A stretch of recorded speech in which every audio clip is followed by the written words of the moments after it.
My friend, the mic is on. The first thing that do not stick it all the way in.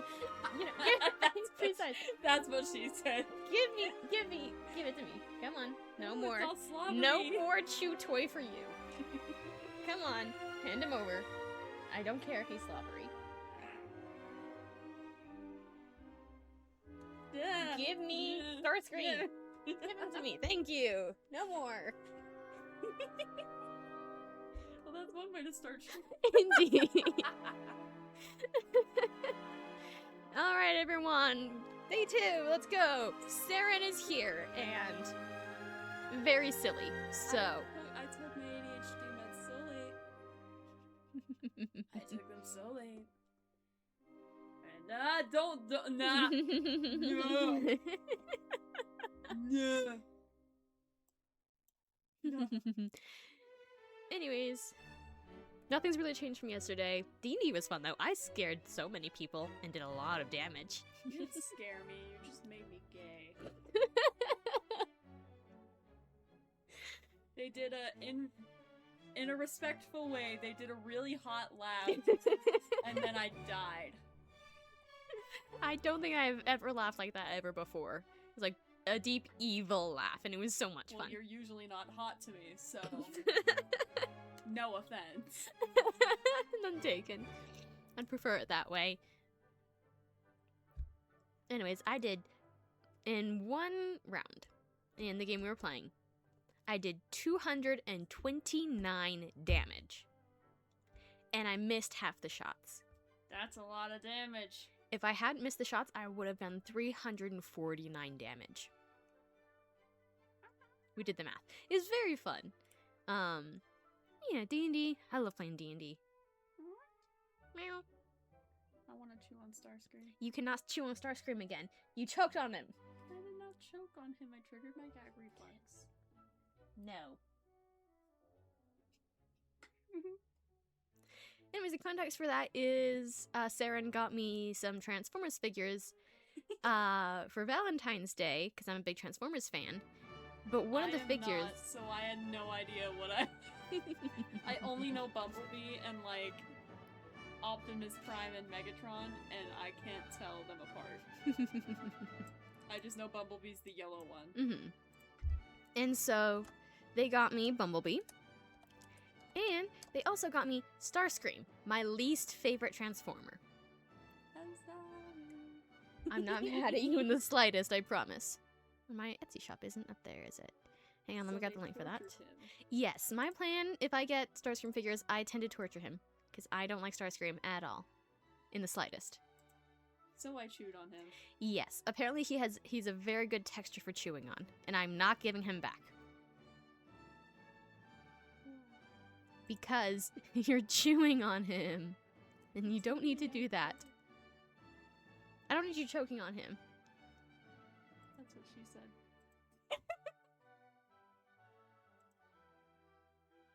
Where's my chat? There it is. There we go. That is the Etsy link. Because apparently I forgot to put that... No, it's on there. Okay, I just need to switch that up.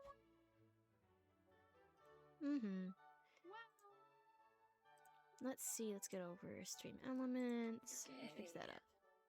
Yes. I am indeed gay, friend. You're gay! I am arrow ace and non-binary. And they have decided to steal my bed once again. Now, where is that thing I'm looking for? Ah, this one.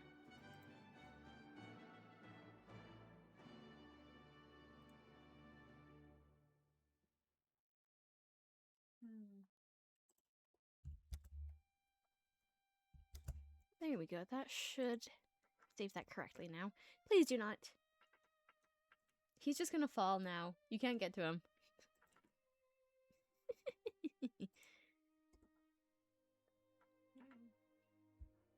I need to get you your own VTuber model. I thought we had one. That's a PNG model. PNG tuber model. Which I don't currently have set up. Not through that.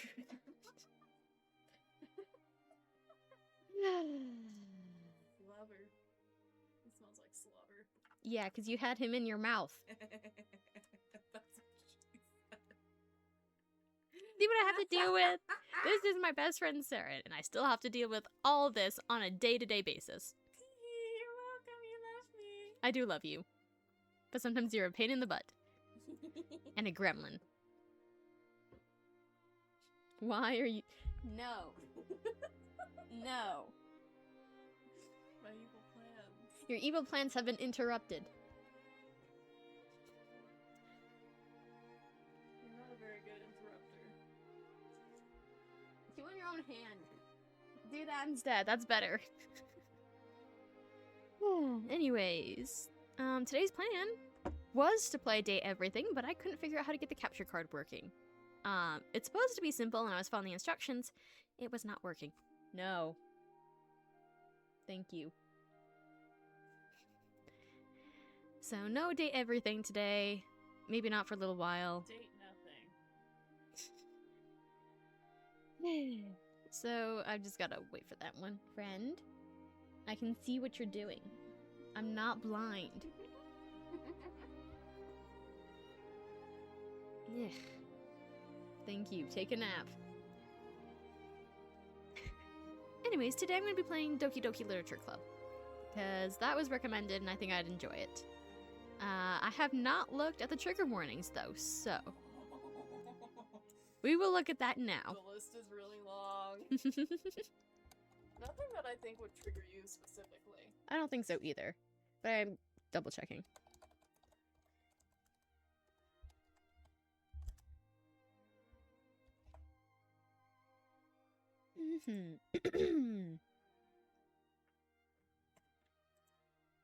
See, now you're not going to be able to get him back. Let's see, friend. Oh, now I can see him. I don't think you can get him. I don't want you falling on your head onto the freaking claw machine and not being able to get back up, because I'm not going to be able to help you get it out of there. It's so small. And I can't get up. I'm falling and I can't get up.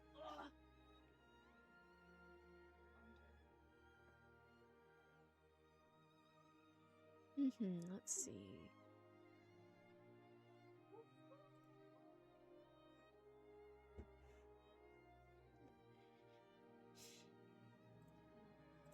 I am annoyed. This is not making it easy.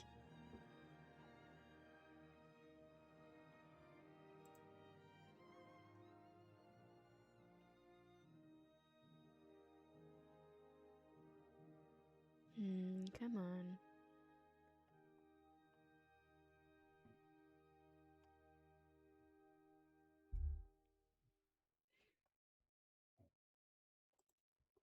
Are you crawling under the bed? No.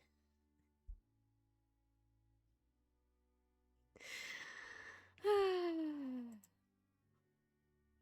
not crawling, I'm more Wiggling? with much effort. Why don't you just go back onto my bed and cuddle with Mimi Q and just relax?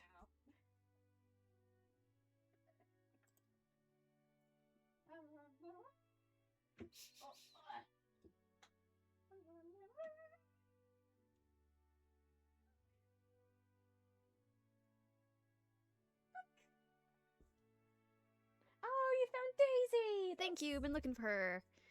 Okay, well, I think it'll be fine. Just, if you're watching the stream, I'll be switching it to Doki Doki Literature Club for a soon. And maybe I'll play something else afterwards, but we'll see.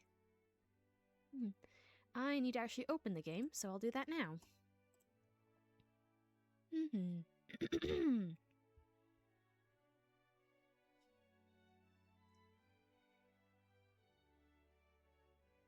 Thank you.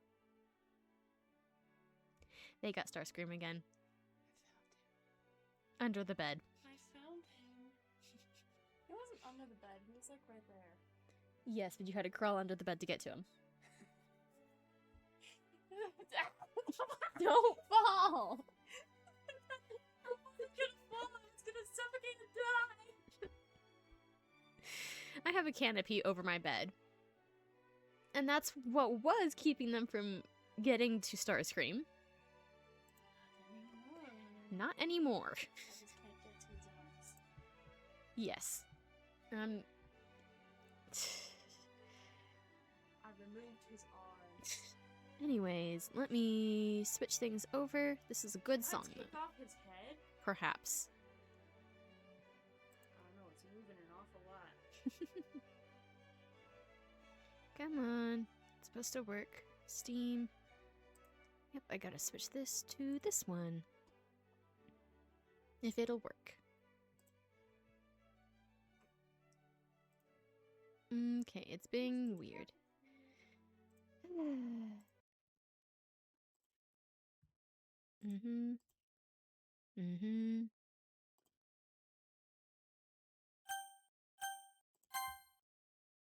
Okay, is this working? Can you see this? Perfect. Okay, and now I need to minimize like 5 different things.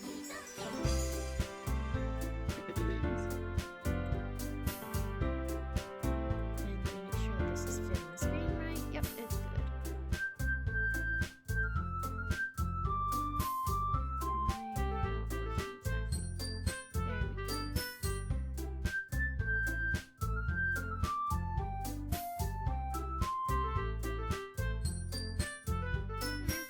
There we go. There we go. Sweet. And I can reach out at the same time. Sweet. Okay. Let's get into it.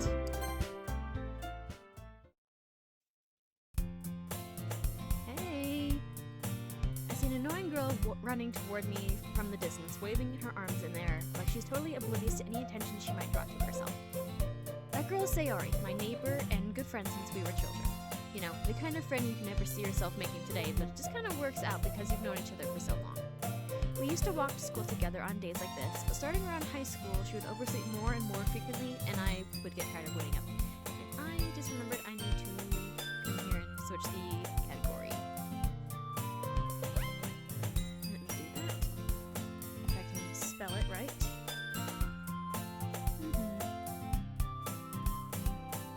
Okay, that's updated.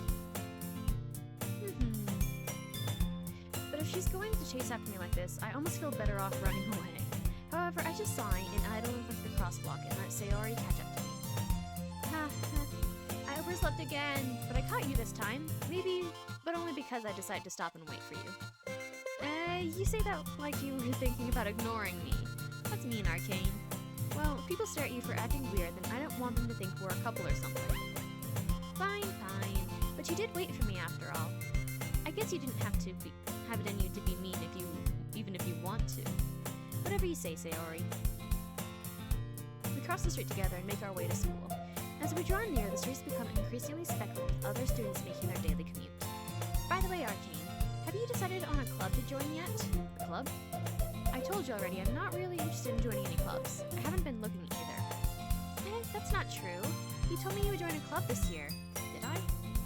I'm sure it's possible that I did in one of our many conversations where I dismissively go along with whatever she's going on about. Sayori likes to worry a little too much about me when I'm perfectly content just getting by on the average while spending my free time on games and anime. That sounds accurate. I was talking about how I'm worried you won't learn how to socialize or have any skills before college. Your happiness is really important to me, you know? And I know you're happy now, but I'd die at the thought of you becoming a NEET in a few years because you're not used to the real world. You trust me, right? Don't make me keep worrying about you. I am going to check the volume. I didn't think about that. A little bit. Oh, that's loud. Let's turn that down. There we go. That's better. I'm just gonna use that. Much better. Alright. I'll look at a few clubs if it makes you happy. No promises, though. Will you at least promise me you'll try a little? Yeah, I guess I'll promise you that. Yay! Why do I let myself get lectured by such a carefree girl? More than that, I'm surprised I even let myself relent to her. He looks so funny without arms. Of course he does. Just today you were crying about snakes. They don't have any arms. I guess seeing her worry so much about me does make me want to ease her mind at least a little bit, even if she does exaggerate everything inside of her head.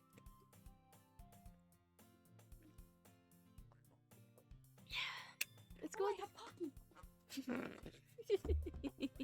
The school day is as ordinary as ever, and it's over before I know it. After I pack up my things, I stare blankly at the wall, looking for an ounce of motivation. Clubs. Sayori wants me to check out some clubs. I guess I have no choice but to start with the anime club. Hello? Sayori? Sayori must have come into the classroom while I was spacing out. Looking around, and I look around and realize that I'm the only one left in the classroom. I thought I'd catch you coming out of the classroom, but I saw you just sitting here and spacing out, so I came in. Honestly, you're even worse than me sometimes. I'm impressed. You don't need to wait up for me if it's going to make you late to your own club. Well, I thought you might need some encouragement, so I thought, know what? Well, that you could come to my club, Sayori. Yeah? There is no way I'm going to your club. Meanie. Sayori is vice president of the literature club. Not that I was ever aware that she had any interest in literature. In fact, I'm 99% sure she only did it because she thought it would be fun to help start a new club. Since she was the first one to show interest after the one who proposed the club, she inherited the title vice president. That said, my interest in the literature club is guaranteed to be even less. Yeah, I'm going to the anime club. Come on, please. Why do you care so much anyway? Well, I kind of told the club yesterday I would bring in a new member, and Natsuki made cupcakes and everything. Don't make promises you can't keep. I can't tell if Sayori is really that much of an airhead or if she's so cunning to have planned all of this out. I let out a long sigh. Fine, I'll stop by for a cupcake, okay? Yes, let's go!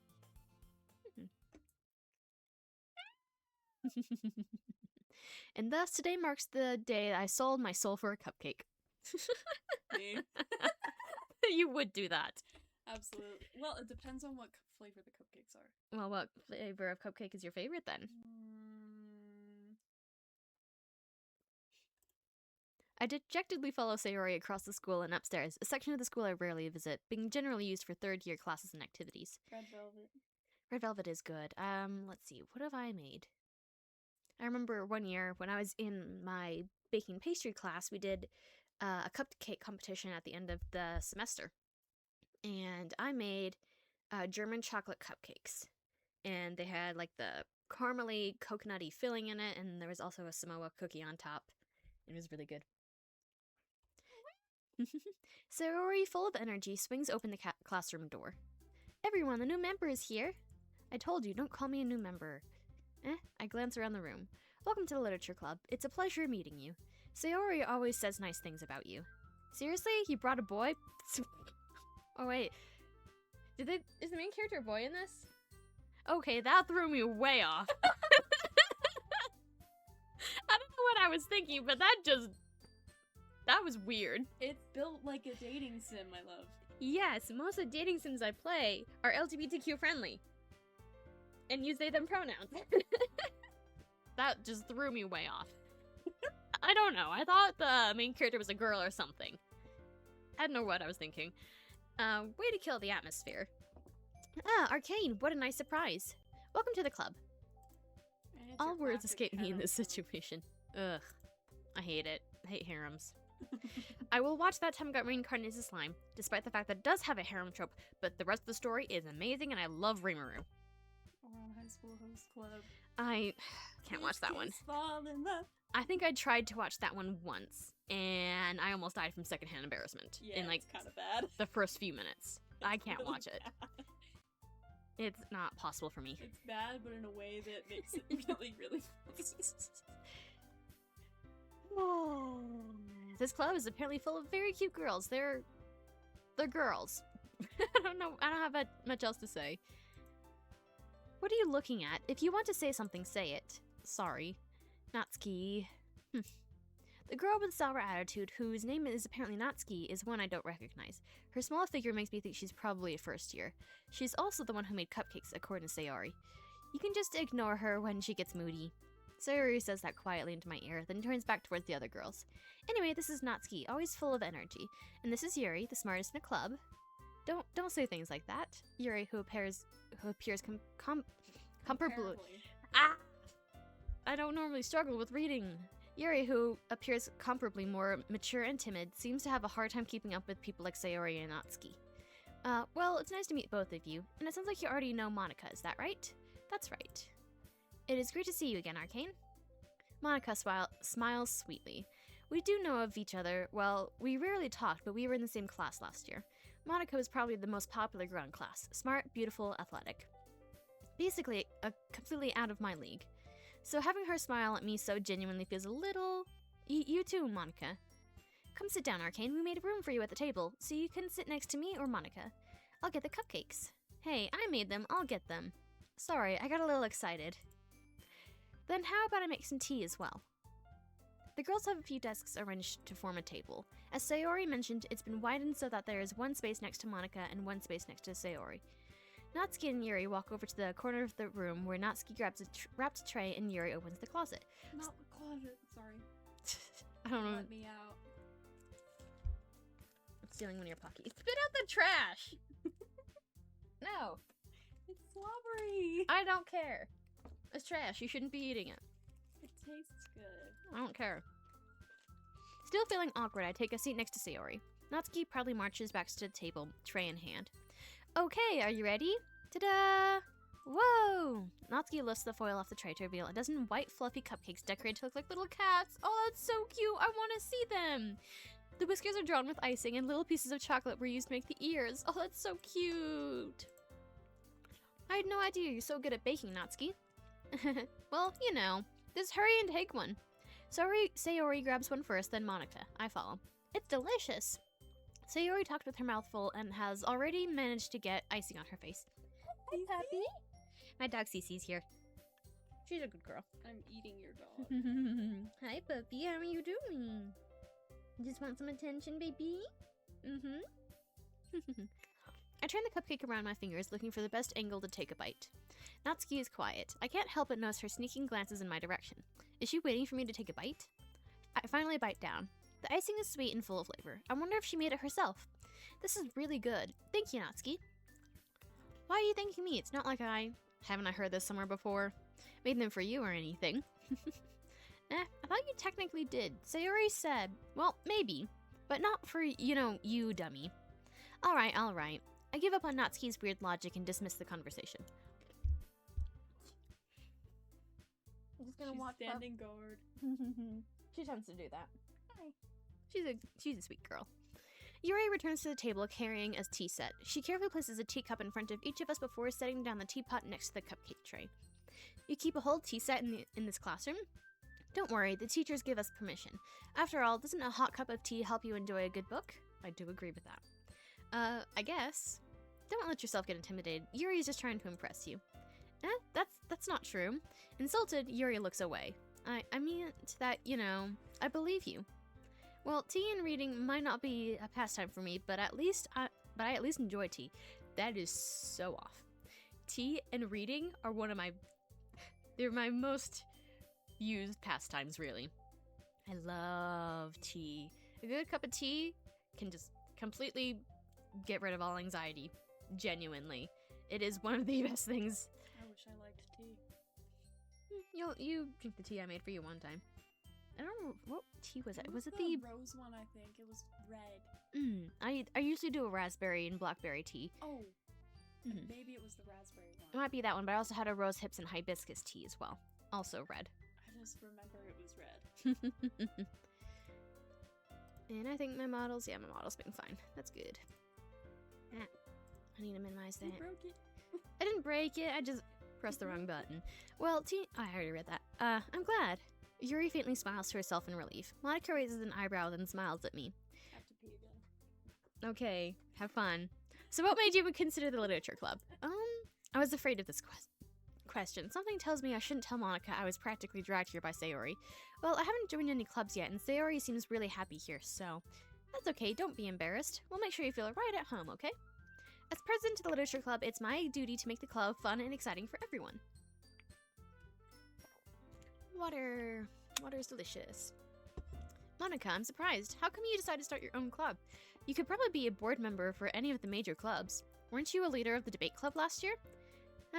Well, you know, to be honest, I can't stand all of the politics around the major clubs. It feels like nothing but arguing about the budget and publicity and how to prepare for events. I'd much rather take something I personally enjoy and make something special out of it. And if it encourages others to get into literature, then I'm fulfilling that dream. Monica really is a great leader. Yuri also nods in agreement.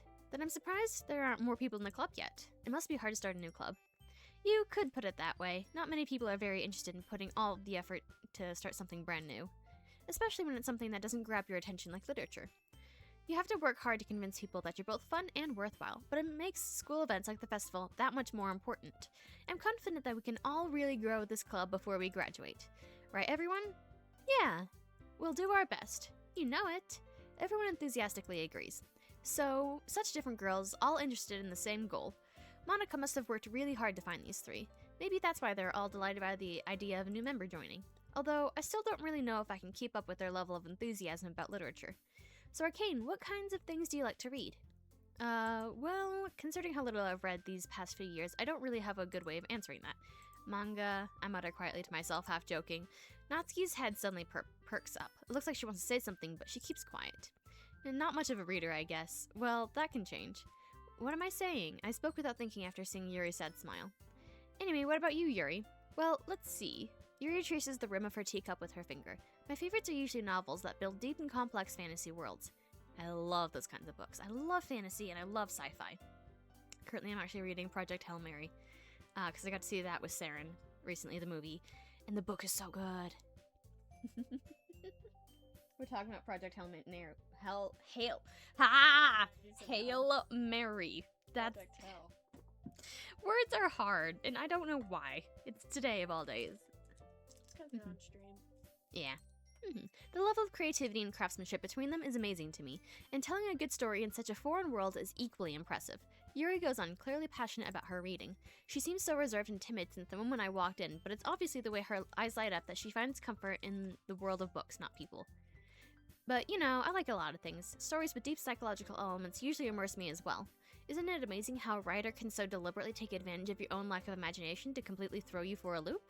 Anyway, I've been reading a lot of horror lately. Very fun. I like horror. Oh, I read a horror book once. I don't really read much horror books. I'm more sci-fi fantasy, but horror is also very fun. I desperately grabbed something I can relate to at a minimum level. At this rate, Yuri might as well be having a conversation with a rock. Really? I wouldn't have expected that, Yuri. For someone as gentle as you. I guess you could say that. But if a story makes me think, or takes me to another world, then I really can't put it down. Surreal horror is often very successful at changing the way you look at the world, if only for a brief moment. Ugh, I hate horror. Why? Why's that? Well, Natsuki's eyes dart over to me for a split second. Never mind. That's right, you usually like to write about cute things, don't you, Natsuki? What? What gives you that idea? You left a piece of scrap paper behind last club meeting. It looked like you were working on a poem called Don't Say It Out Loud, and give that back. Fine, fine. You're cute, your cupcakes, your poems, everything you do is just as cute as you are. Sari slides up behind Natsuki and puts her hands on her shoulders. I'm not cute. Natsuki, you write your own poems? Well, I guess sometimes. Why do you care? I think that's impressive. Why don't you share them sometime? No. Natsuki averts her eyes. You wouldn't like them. Not a very confident writer yet. I understand how Natsuki feels. Sharing that level of writing takes more than just confidence. The truest form of writing is writing to oneself. You must be willing to open up to your readers, exposing your vulnerabilities, and showing even the deepest reaches of your heart. Also, why do you have that? Do you want something to fidget with, perhaps? Here. There, take that. Do you have writing experience too, Yuri? Maybe if you share some of your work, you can set an example and help Natsuki feel comfortable enough to share hers. I guess it's the same for Yuri. I want to read everyone's poems. We all sit in silence for a moment. Okay, I have an idea, everyone. Natsuki and Yuri look quizzically at Monica. Let's all go home and write a poem of our own. Then, next time we meet, we'll all share them with each other. That way, everyone is even. Yeah, let's do it. Plus, now that we have a new member, I think it will help us all get a little more comfortable with each other and strengthen the bond of the club. Isn't that right, Arcane? Monica smiles warmly at me once again. Hold on, there's still one problem. What's that? Now that we're back to the original topic of me joining the club, I bluntly come forth with what's been on my mind the entire time. I never said I would join this club. Sayori may have convinced me to stop by, but I never made any decision. I still have other clubs to look at, and, I lose my train of thought. All 4 girls stare back at me with dejected eyes. But, I'm sorry, I thought, Arcane, you all, I'm defenseless against these girls. How am I supposed to make a clear-headed decision when it's like this? They're just girls. I'm Airways. I don't follow these same thought patterns. It's funny.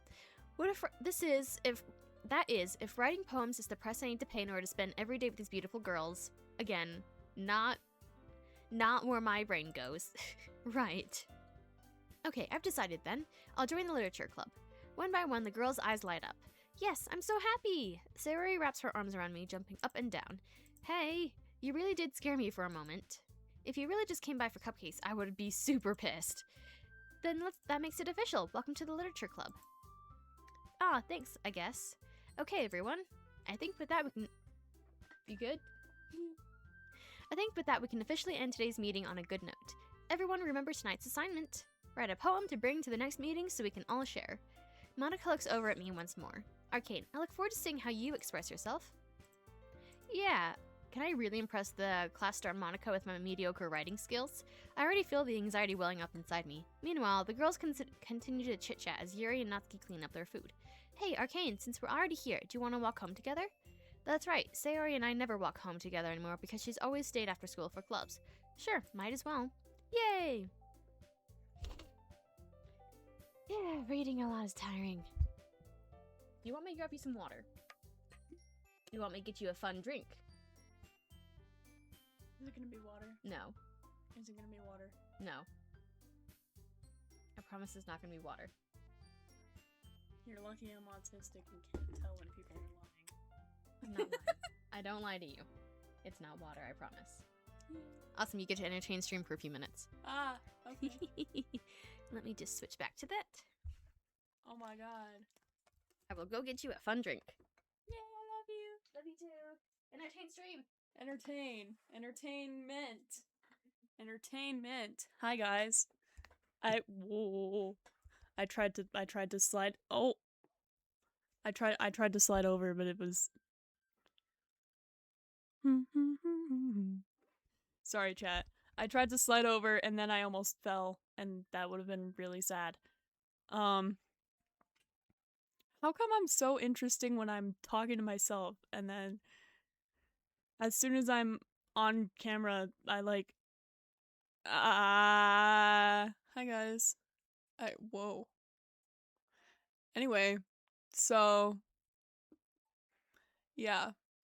I was chewing on Starscream, and his wings were really fun to chew on, and then Arcane is mean, and they took him away, because I tried to put him in my mouth, like all the way in, and then I triggered my gag reflex and quote unquote choked on him. That's what she said. So I lost my chew toy privileges. Anyway. Wow. The eyes are going so crazy. It's my bangs, I think. Yeah, I think it's my bangs. Yeah. Oh well. Anyway. But chat, guess what? Yesterday, I literally saw a dog. Like, ah! Every time. Every time. Oh, it is fun. I'm gonna use the restroom, that's mine. Wow, wow. Anyway, guys, I literally saw a dog at work. He was a, fuck,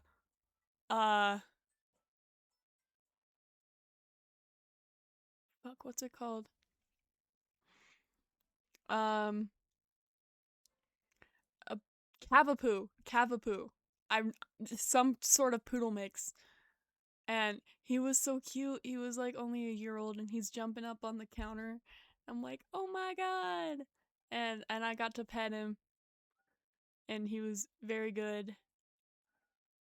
Yeah. What else interesting has happened? I went on an adventure under Arcane's bed, and that was super scary, super spooky.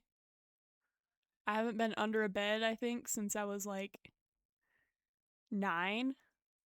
I'm not 9-year-old sized. Like, sorry to get graphic about it, but my ass was stuck. Oh, I dropped the ring. My ass got stuck. Hi. Hi. My butt got stuck under your bed. Yeah, it's pretty low to the ground. I'm too dump trucked. Hi. My turn. No! I just got interesting. Talking about my ass. My anaconda don't. My anaconda don't. My anaconda don't want none unless you got bun, con. Alrighty. Looking good. There we go. And then minimize that and switch over to the... There we go. There we go. Here we go. With that, the two of us depart the club room and make our way home. The whole way, my mind wanders back and forth between the 4 girls. Sayori, Natsuki, Yuri, and of course, Monica. Will I really be happy spending every day after school in a literature club? Perhaps I'll have the chance to grow closer to one of these girls. Come on, open. Yay. Alright, I'll just need to make the most of my circumstances, and I'm sure good fortune will find me. And I guess that starts with writing a poem tonight. Time to write a poem. Pick words you think your favorite clubmander will like. Something good might happen, and with whoever likes your poem the most. Cool. I don't get to write it? Aw. I don't really... It's like ad-libs. Yeah. Mad Libs, that's what Mad Libs, yes. I don't know. I don't have particular... I'm Alright, Aeroist. which club member do you like? I don't know. I'm too Aeroist for this. Which one's your favorite non-romantically? I don't have a favorite. Mine's Sayori. Mm-hmm. I guess I do like Yuri more. Yeah, Yuri seems more your type. Mm-hmm. I don't know what ones so to when you choose. hover over a word, one of them should jump up and down or something. Just like click something, I guess? Ah, I see. Okay.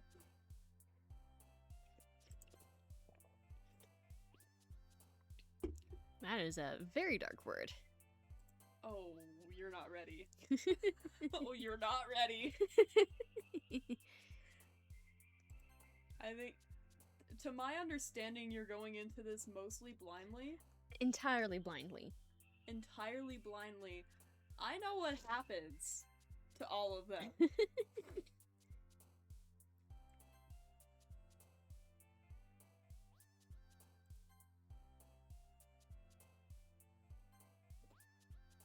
I am not doing as well as I thought. I don't want Sayori. Okay. That's fine. It's fine.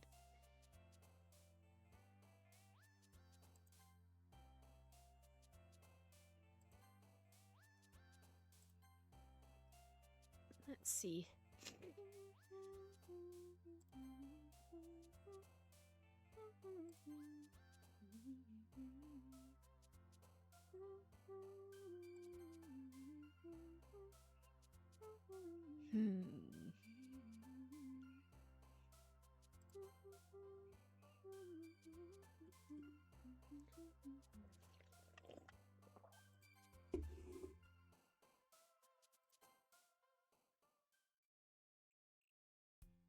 Hi again, Arcane. Glad to see you didn't run away on us. Nah, don't worry. This might be a little strange for me, but at least I keep my word. Well, I'm back at the Literature Club. I was the last to come in, so everyone else is already hanging out. Thanks for keeping your promise, Arcane. I hope this isn't too overwhelming of a commitment for you, making you dive headfirst into literature when you're not accustomed to it. Oh, come on, like he deserves any slack. Sayori told me you didn't even want to join any clubs this year. And last year, too. I don't know if you plan to just come here and hang out or what, but if you don't take it seriously, then you won't see the end of it. Natsuki, you currently have a big mouth for someone who keeps her manga collection in the club room. Natsuki finds herself stuck between saying Monica and manga. Manga is literature. Swiftly defeated, Natsuki drops back into her seat. Don't worry, guys. Arcane always gives it his best as long as he's having fun. He helps me with busy work without even asking, like cooking, cleaning my room. How dependable. Sayori, that's because your room is so messy it's distracting, and you almost set your house on fire once. Is that so? You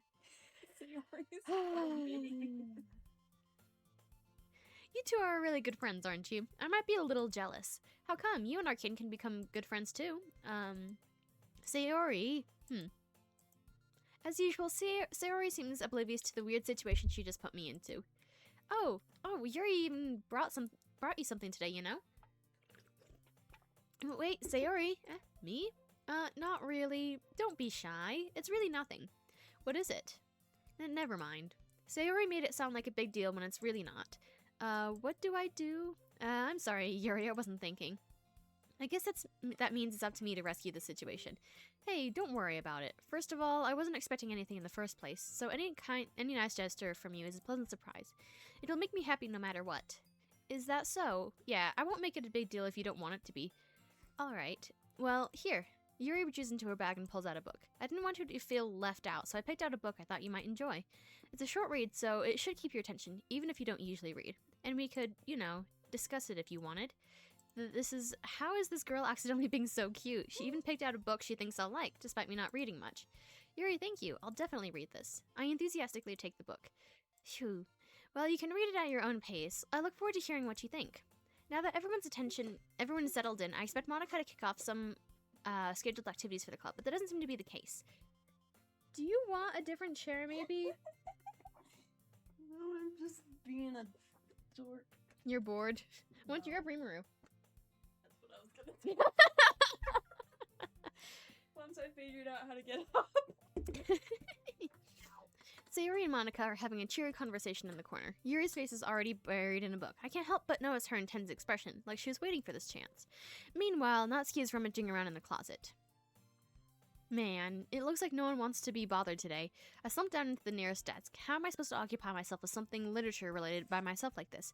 I guess I could always read some of the book Yuri gave me, but I'm feeling a little too tired to read. I could probably fall asleep right now. I close my eyes and end up listening in on Sayori's conversation with Monica. We're probably going to seem lame compared to all the other clubs, though. Well, we can't give up. The festivals are a chance to show everyone what literature is all about.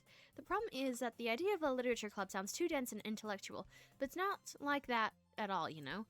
We just need a way of showing that to everyone, something that speaks to their creative minds. That doesn't solve the problem, though. What do you mean? Even if we come up with the most fun thing ever, nobody will come in the first place if it's a literature event.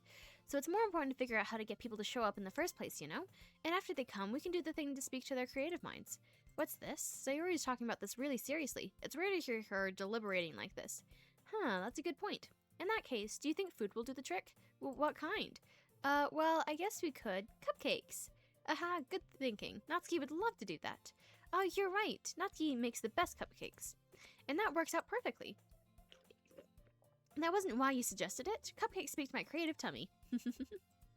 Cupcakes it is, then. I'm hungry. Anyway, we still need to work out the details of the event itself. I find myself smiling. In the end, Sayori is still her usual self. But therein lies the unexpected reason I admire her. Unlike me, who has trouble finding any motivation at all, Sayori can put her mind to things and make them come to life. I suppose that's why I ended up letting her get on my case about things. I can't help but wonder what it would be like to see the world through her eyes.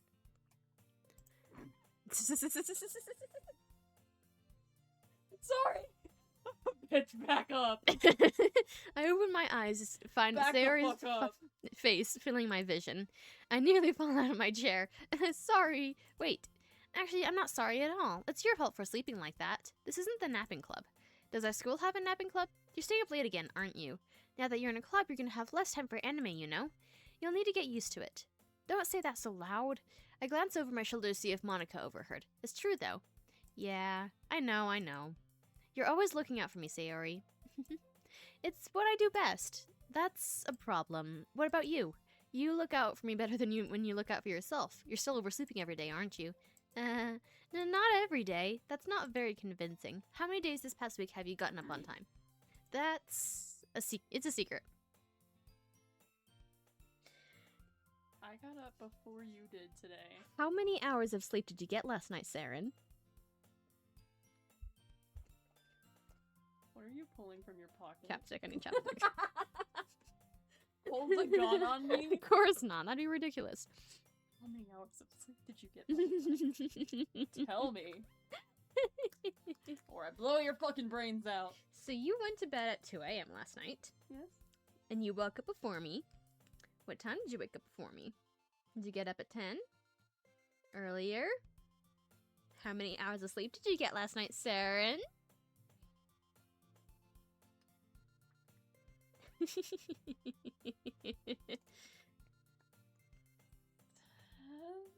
So you got up at 9 this morning? Woke up at 9, got up at 10. That's actually better than usual. Good job.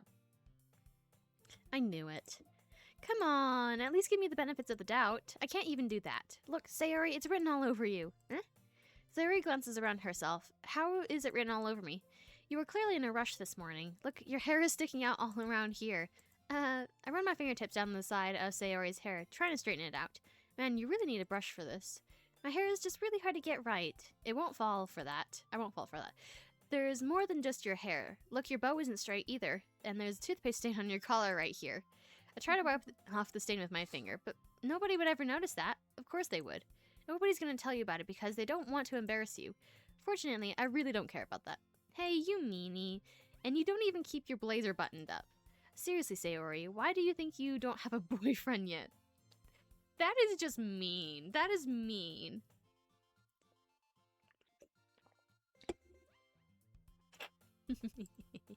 Eh?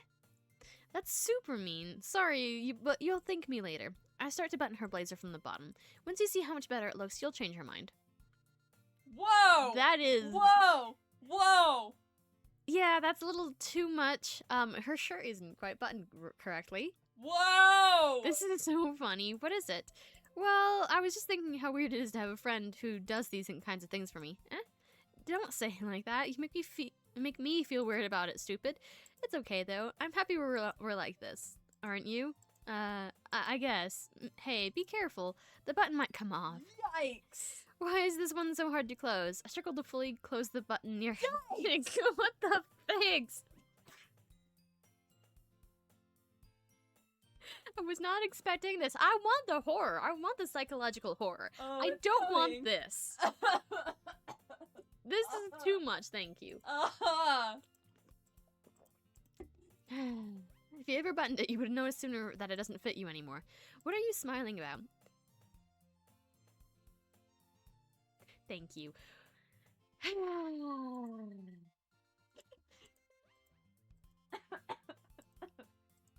Found 2 arrowways for this.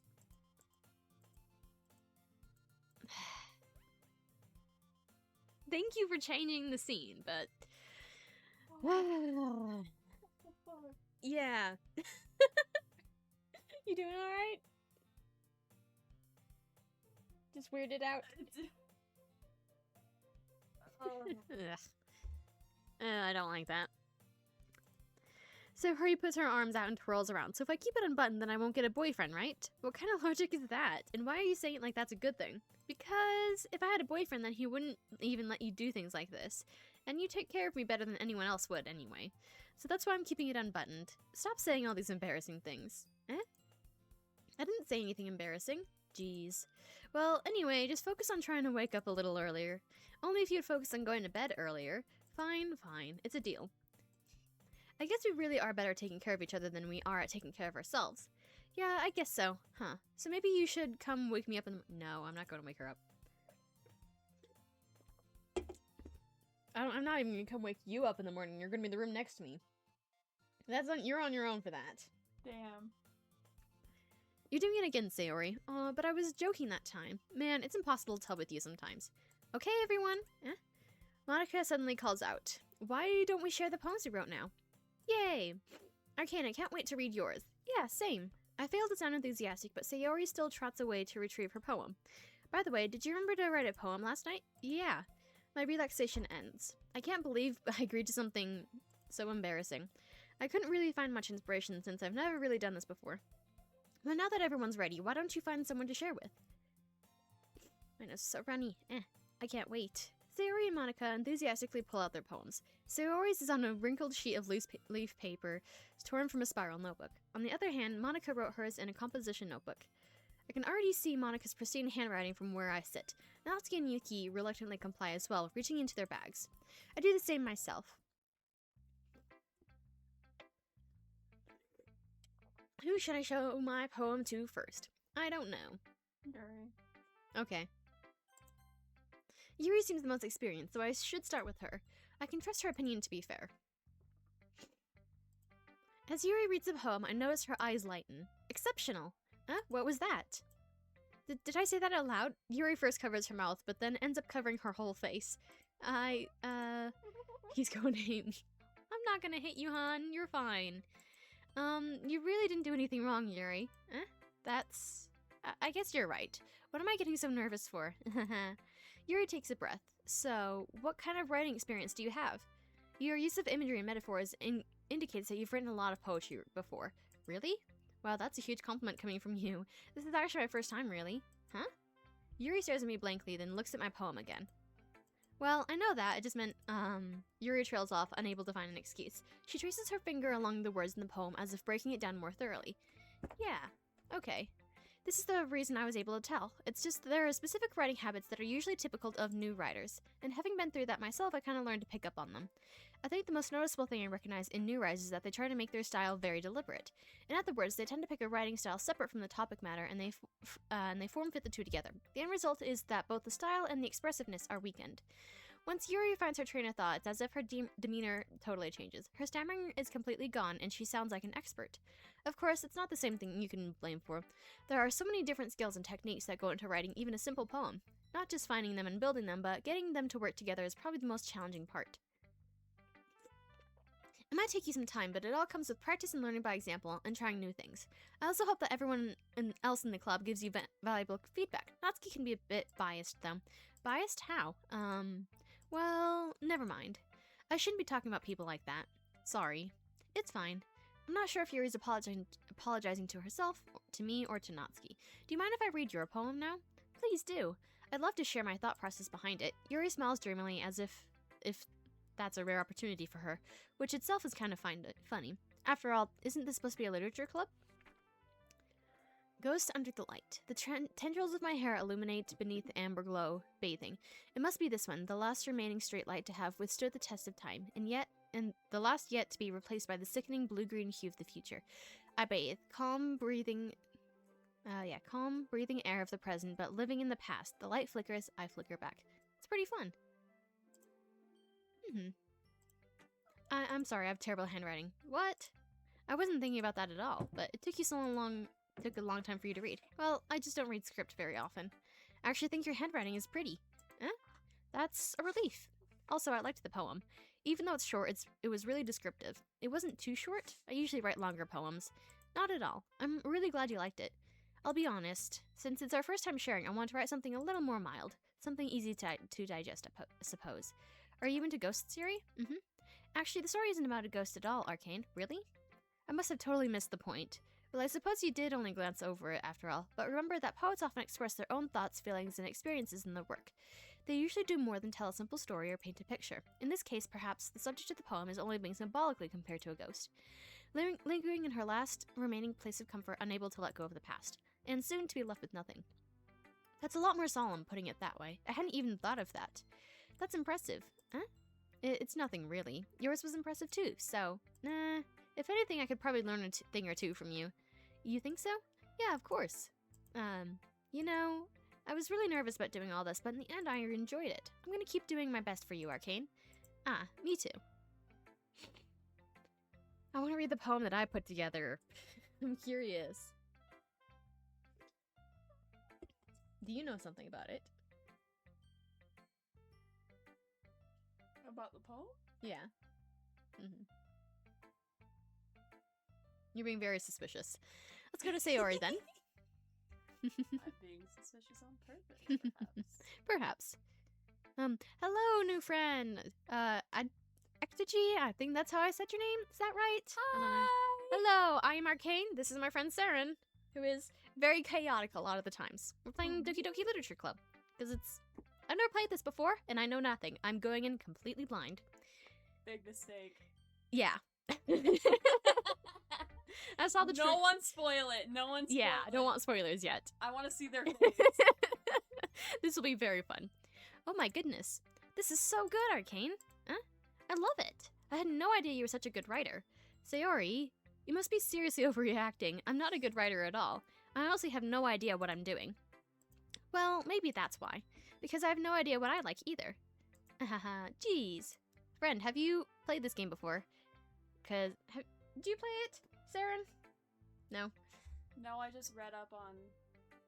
Well, I read the whole trigger warnings list, and then I read up on exactly what the trigger warnings were for.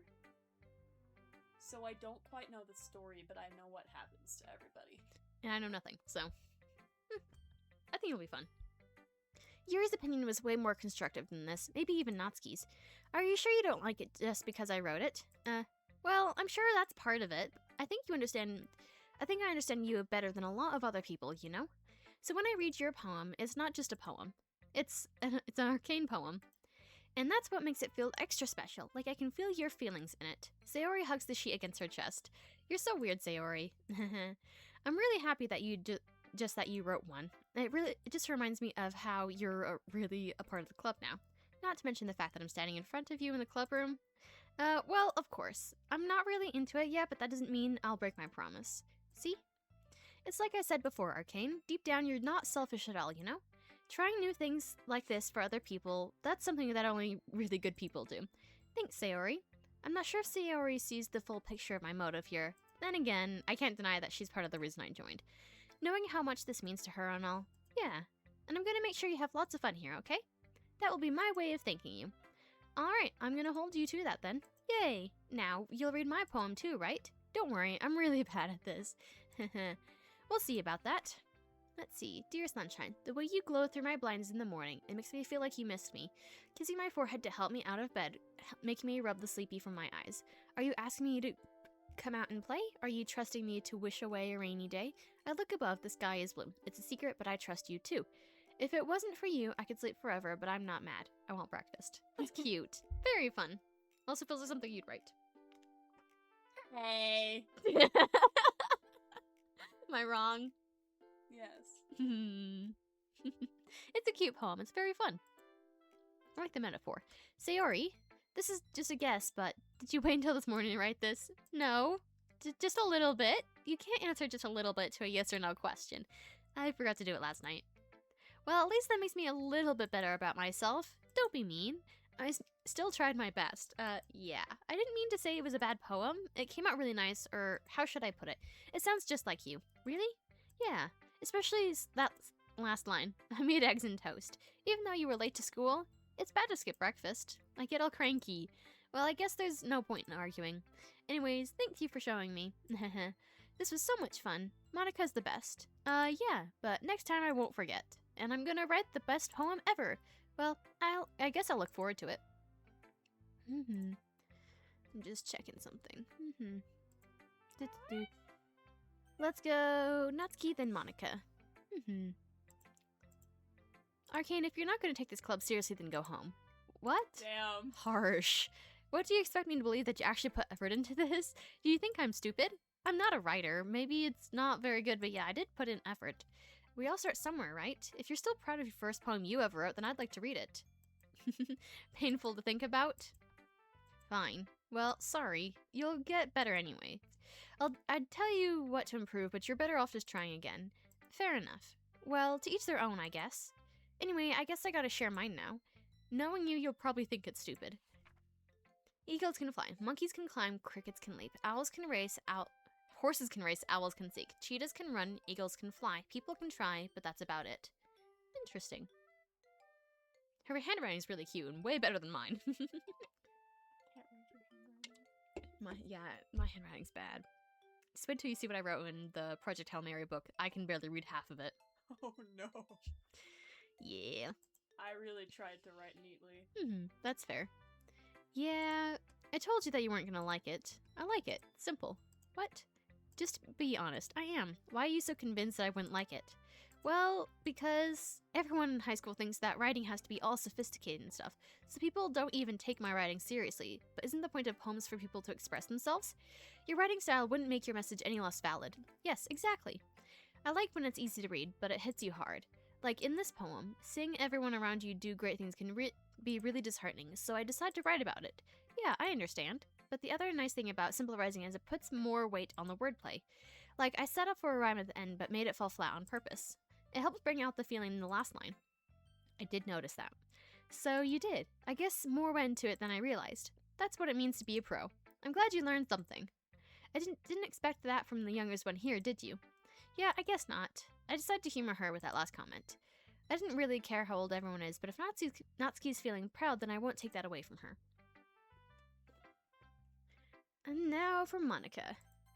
Let me, Google when the horror comes in. Because now I'm forgetting what the lead up to. Did you lose your phone on my bed? Oh, you got it. Hi, Arcane. Having a good time so far? Yeah. Good, glad to hear it. By the way, since you're new and everything, if you ever have any suggestions for the club, like new activities or things we can do better, I'm always listening. Don't be afraid to bring things up, okay? Alright, I'll keep that in mind. Of course I'll be afraid to bring things up. I'm much better off just going with the flow until I'm more settled in. Anyway, want to share your poem with me? It's kind of embarrassing, but I guess I have to. Haha, don't worry, Arcane. We're all a little embarrassed today, you know?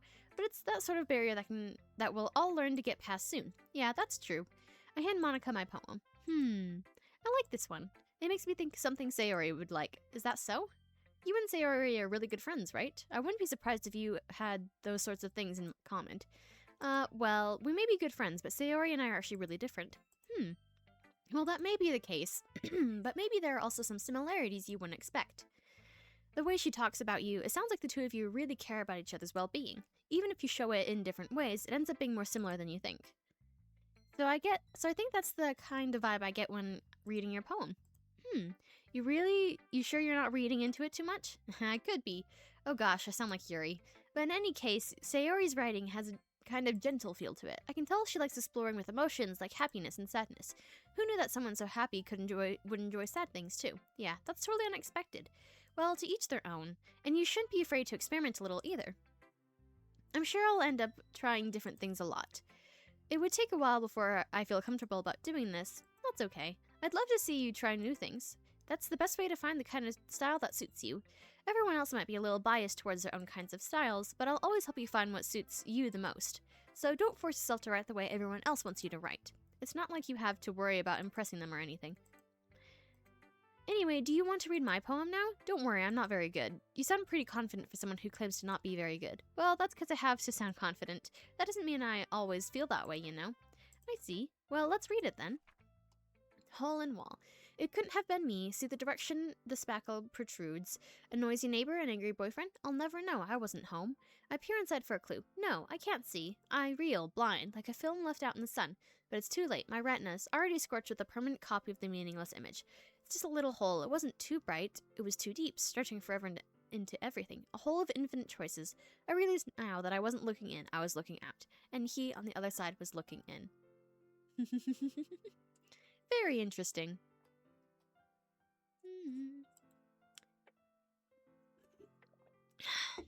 Oh. Are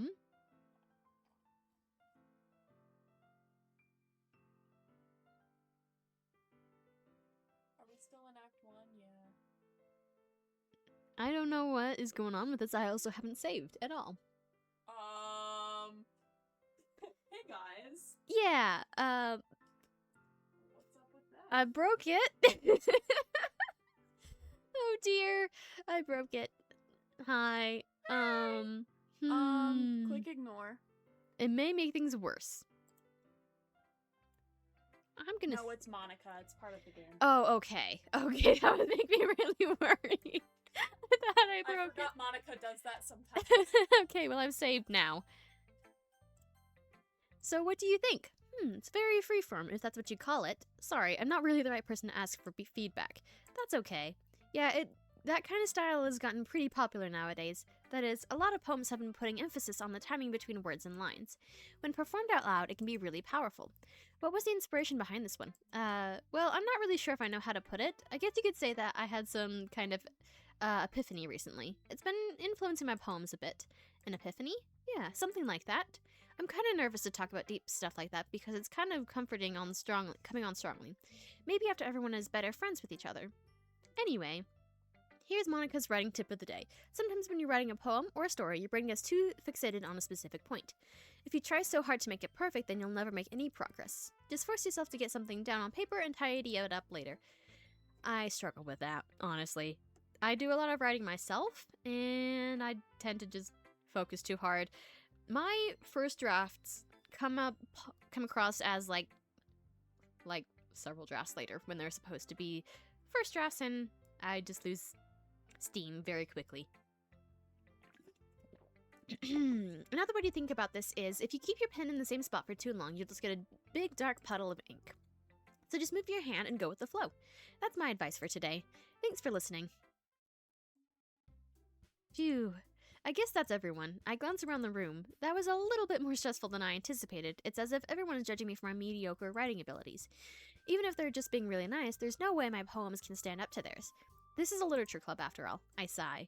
I guess that's what I ended up getting myself into. Across the room, Sayori and Monica are happily chatting. My eyes land on Yuri and Natsuki. They gingerly exchange sheets of paper, sharing their respective poems. As they read in tandem, I watch each of their expressions change. Natsuki's eyebrows furrow in frustration, meanwhile Yuri smiles sadly. What's with this language? Huh? Did you say something? Oh, it's nothing. Natsuki dismissively returns the poem to the desk with one hand. I guess you could say it's fancy. Thanks. Yours is cute. Cute? Did you completely miss the symbolism or something? It's clearly about the feeling of giving up. How can that be cute? I know that. I just meant the language, I guess. I was trying to say something nice. You mean you have to try that hard to come up with something nice to say? Thanks, but I really didn't come out nice at all. Well, I do have a couple suggestions. If I was looking for suggestions, I would have asked someone who actually liked it. Which people did, by the way. Sayori liked it, and Arcane did too. So based on that, I'll gladly give you some suggestions of my own. First of all, excuse me, I appreciate the offer, but I spent a long time establishing my writing style. I don't expect it to change anytime soon, unless, of course, I come across something particularly inspiring, which I haven't yet. And Arcane liked my poem too, you know? He even told me he was impressed by it. Natsuki suddenly stands up. Oh? I didn't realize you were so invested in trying to impress our new member, Yuri. That's not what you're just... Yuri stands up as well. Maybe you're just jealous that Arcane appreciates my advice more than he appreciated yours. And now, how do you know he didn't appreciate my advice more? Are you saying that full of yourself? No. If I was full of myself, I would deliberately go out of my way to make everything I do overly cutesy. Is everyone okay? Well, you know what? I wasn't the only one... Hi, come over. I wasn't the one whose boobs magically grew a size bigger as soon as Arcane started showing up. I'm staying here. I'm too arrow-ace for this. I'm on Wikipedia right now. Goodness. Natsuki. Oh, wrong thingy. Natsuki, that's a little... This doesn't involve you.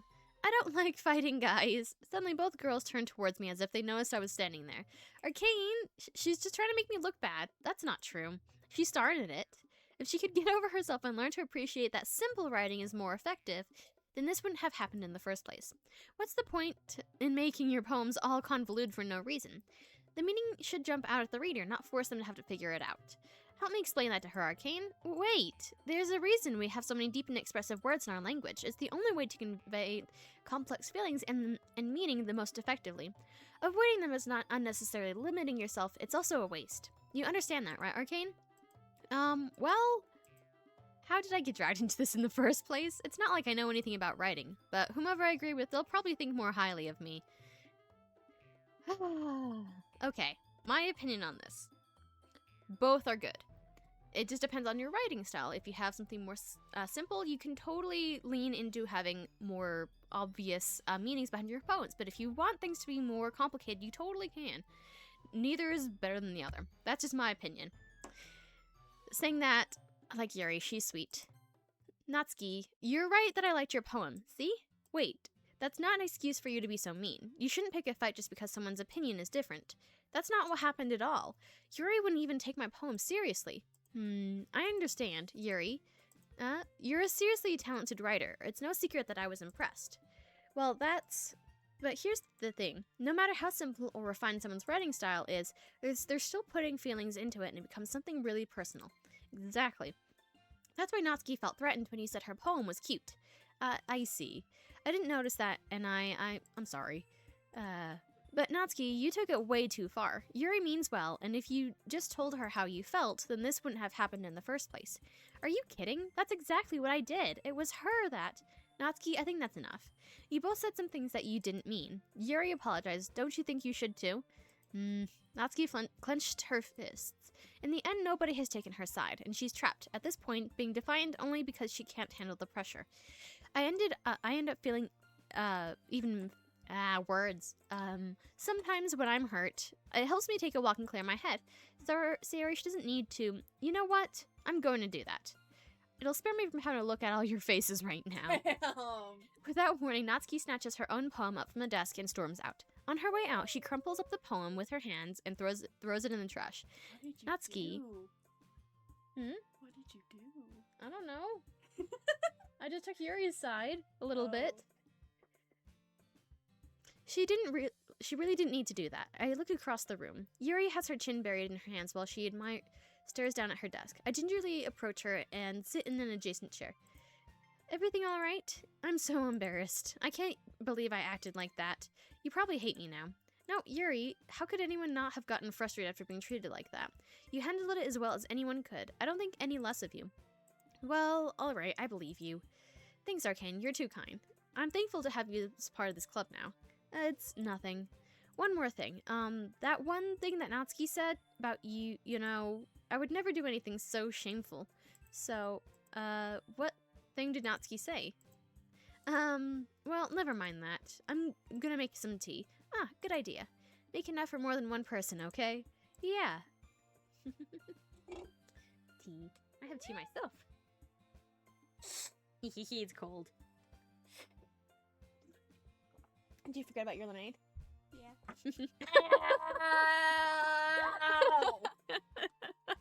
Son of a bitch!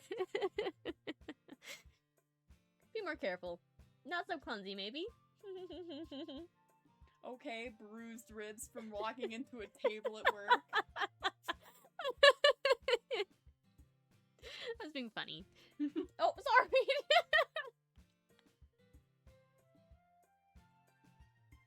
Did not mean to do that. Sorry. I just knocked their drink into their face. It's not on Rimuru, so... That's good. I am sorry. I didn't mean to. I was trying to give you... Clumsy.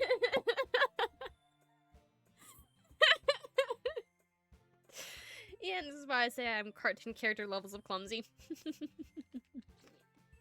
Alrighty. Yeah. That was a Hollywood cliche. That was. What other clumsy thing have I done recently? A while ago, I threw my glasses across the room just trying to pick them up. Genuinely, I remember you told me about that. Yeah. I am ridiculously clumsy. What do? I tripped, kind of like how Grace does in Project Hail Mary after he gets the gravity back. I genuinely did that. I tripped over a box by my bed. Yeah. Yeah, I could see that happening. Yeah, it's a little messy over there. But I'm also really clumsy. Okay, everyone. It's just about time for us to leave. How did you all feel about sharing poems? It was a lot of fun. Well, I'd say it was worth it. It was alright. Well, mostly. Arcane, how about you? Yeah, I'd say the same. It was a neat thing to talk about with everyone. Awesome. In that case, we'll do the same thing tomorrow. And maybe you learn something from your friends, too. So your poems will turn out even better. I think to myself, did I learn a little more about the kinds of poems everyone's like? Without any luck, that means I can at least do a better job impressing those I want to impress. I nod to myself with a newfound determination. Arcane, ready to walk home? Sure, let's go. Sayori beams at me. She's cute. She's very sweet. It truly has been a while since Sayori and I have spent this much time together. I can't really say I'm not enjoying it either. Sayori, what happened earlier? What do you mean? You know, between Yuri and Natsuki, does that kind of thing happen often? No. That's really the first time I've seen them fight like that. I promise they're both wonderful people. You don't hate them, do you? No, I don't hate them. I just wanted your opinion, that's all. I can see why they'd make good friends with you. Phew. You know, Arcane, it's nice that I get to spend time with you in the club, but I think seeing you get along with everyone else is what makes me happiest. And I think everyone really likes you too. That's... every day is going to be so much fun. Sigh. It looks like Sayori hasn't caught on to the kind of situation I'm in. Sure, being friends with everyone is nice, but does it really need to stop here? Well, we'll just have to see what the future holds, Sayori. I pat Sayori on the shoulder. I said that more to myself than her, but it's easy to use Sayori as an internal monologue sometimes. Okay, yeah, let's do this. Do you want me to grab you something to put your legs up on? No. Oh, by the way, I know when the horror comes in, but I'm not gonna tell you. It's kind of soon, though. I'm gonna ask that you get your feet Sorry. off my earring. Sorry. You're good. I'm just gonna put that up there. There you go. Alrighty.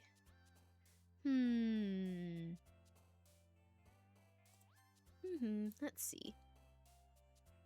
It'd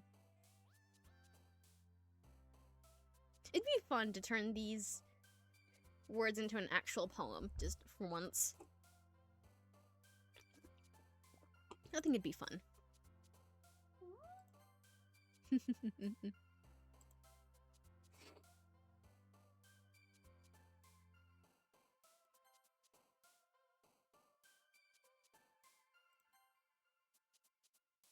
My hands are cold. It's cold in here. Meow.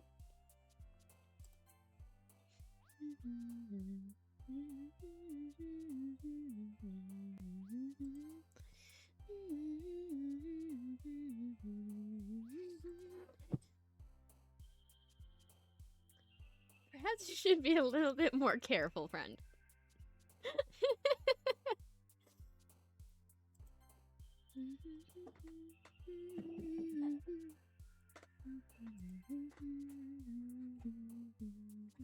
Sorry. You're good.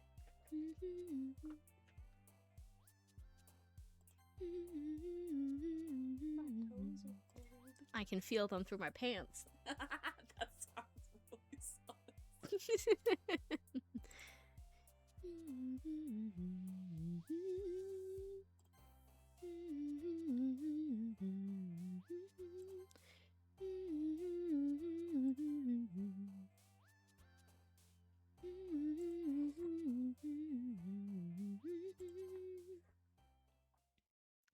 Alrighty, let's see what the poem see how this goes. Another day passes and it's time for the club meeting already. I've gotten a little more comfortable here over the past couple days. Entering the club room, the usual scene greets me. Hi, Arcane. Yo, Sayori. Looks like you're in a good mood today. I'm just still not used to you being in the club, that's all. I see. That's a pretty simple thing to get you into a good mood. But I guess it's always the simple things with you anyway. Speaking of which, I'm kinda hungry. Will you come with me to buy a snack? No thanks. Huh? That's not like you at all. I have my reasons. Why don't we take a look at your purse, Sayori? Why that all of a sudden? No reason, really. Just wanted to look at it. Sayori nervously retrieves her coin purse. She fumbles with the latch and gets it open. Then she turns it upside down and lets its contents spill onto the desk. Only 2 small coins fall out. I knew it. I can see right through you, Sayori. That's not fair.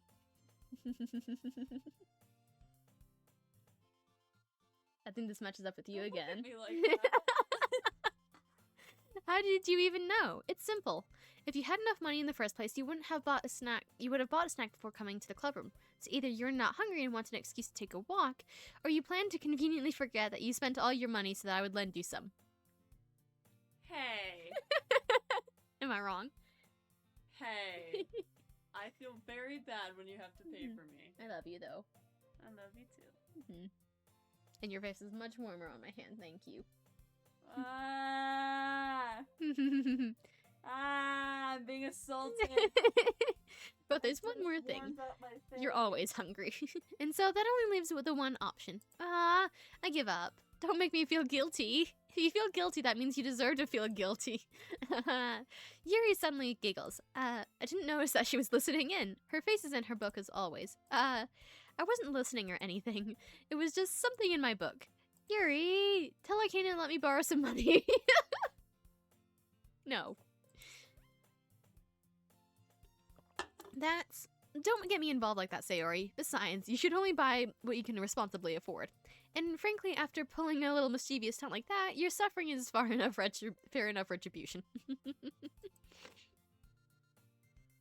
There's your drink again, don't forget it. And you still have... Oh, you're out of pocky. Okay. Yeah. Trash. I ate it all. Did I just... I didn't mean to say that. I got too absorbed in my book. I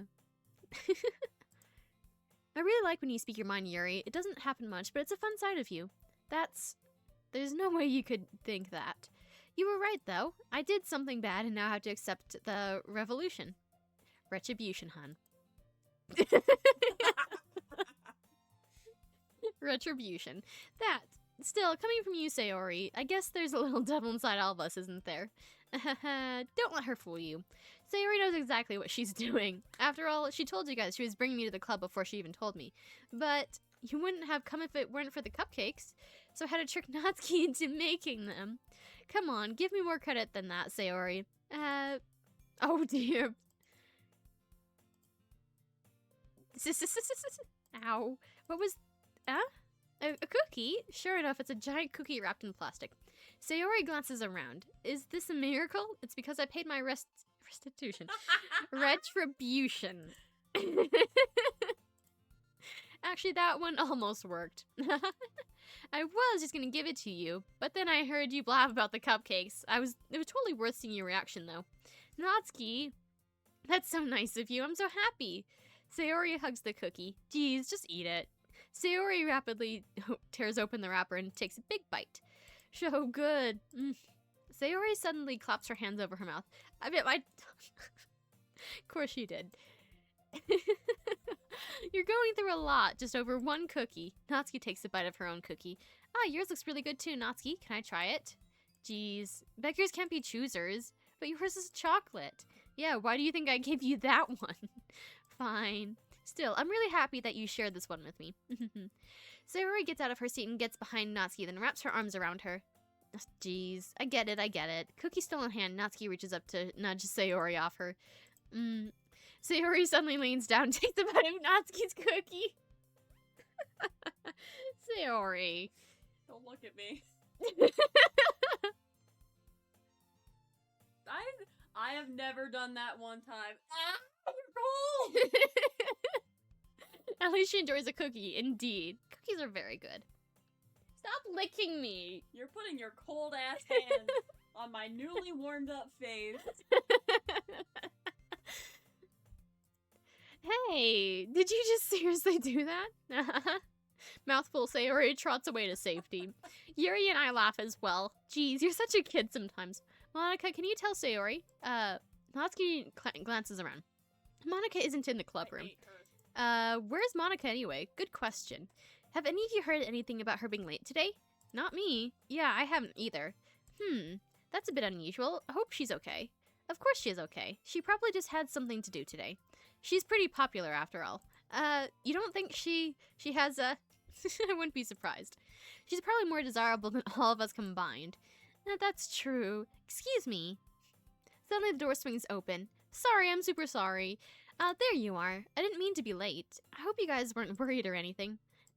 Monica chose the club over her boyfriend after all. You're so strong-willed. Boyfriend? What on earth are you talking about? Monica quizzically glances at me.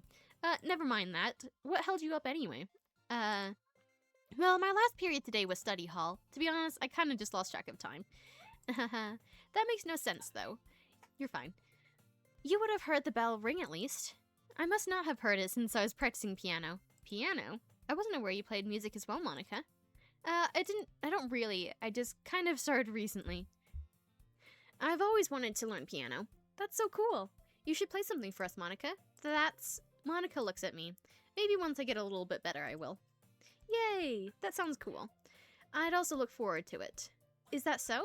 In that case, I won't let you down, Arcane. Monica smiles sweetly. I didn't mean any pressure or anything like that. Don't worry. I've been practicing a whole lot recently, and I'd really love the chance to share once I'm ready. I see. In that case, best of luck. Thanks! So I didn't miss anything, did I? Not really. I chose to leave Sayori out Sayori's mischievous escapade. I'm sure Natsuki will end up complaining to her anyway. It looks like everyone has already settled down. Sayori somehow already finished her entire cookie. Yuri is back to her book, and Natsuki disappeared into the closet. You really that cold?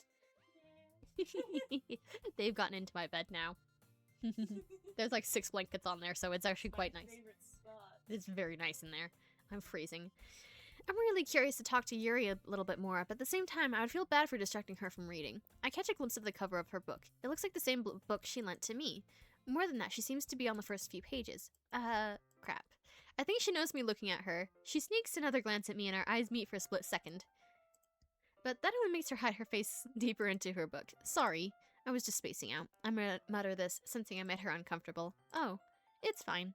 If I was focused, then I probably wouldn't have noticed in the first place. But I'm just rereading a bit of this, so... That's the book you gave me, right? Mm-hmm.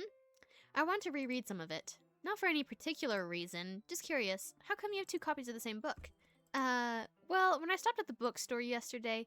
that's not what I meant. I mean... I just happened to buy 2 of them. Ah, I see. There's something fairly obvious here that Yuri isn't telling me, but I decided to let it go. I'll definitely start reading it soon. I'm glad to hear.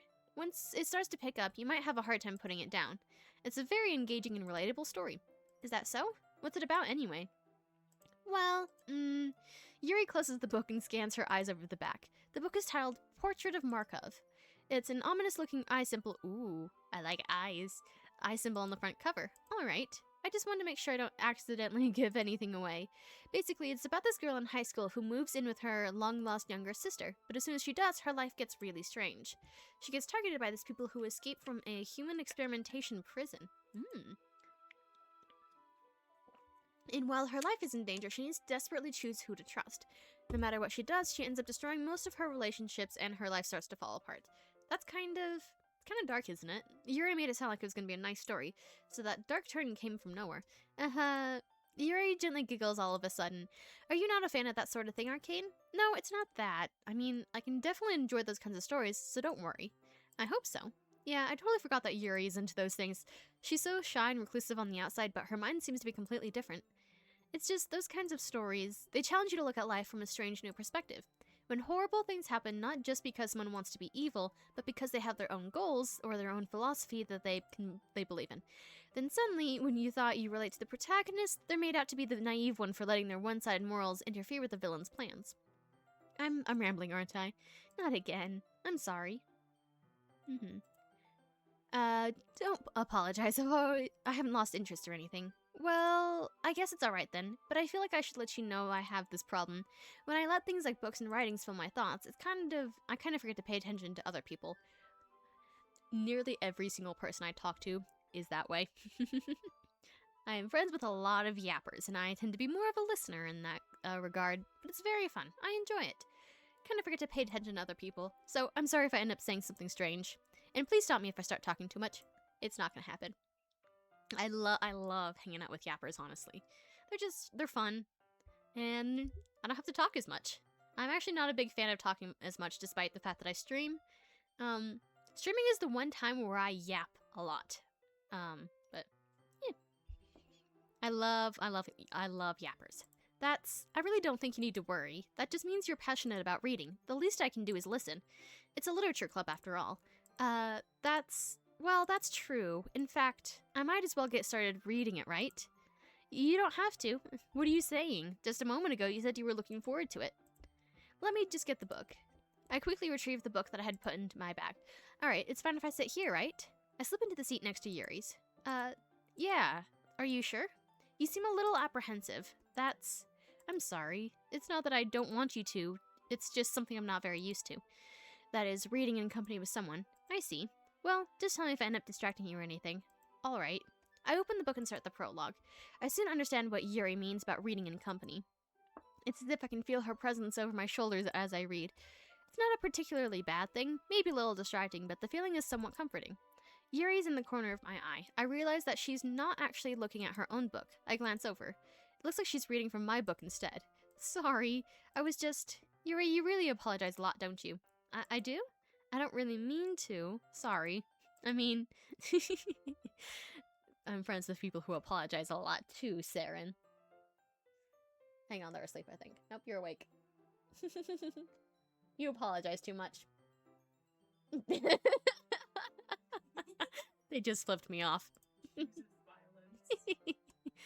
Here, this should work, right? I slide my desk until it's up against Yuri's, then hold my book more between the two of us. I suppose so. Yuri timidly closes her own copy. Once we each lean in a little bit, our shoulders are almost touching. It feels like my left arm is in the way, so instead, I use my right hand to hold the book open. I guess it makes it kind of difficult to turn the page. Here. Oh.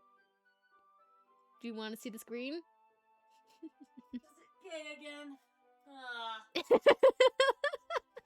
Yuri takes her left arm and holds the left side of the book between her thumb and forefinger.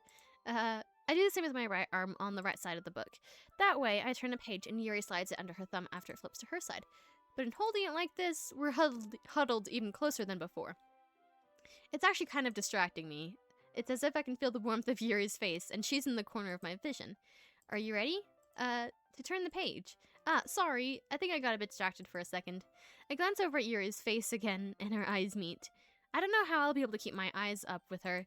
That's okay. You're not as used to reading, right? I don't mind being patient if it takes you a bit longer. It's probably the least I can do. Since you've been so patient with me. Yeah, thanks. We continue reading. Yuri no longer asks me if I'm ready to turn the page. Instead, I just assume that she finishes the page before me, so I turn it by my own volition. We continue the first chapter in silence. Even so, turning each page almost feels like an intimate exchange.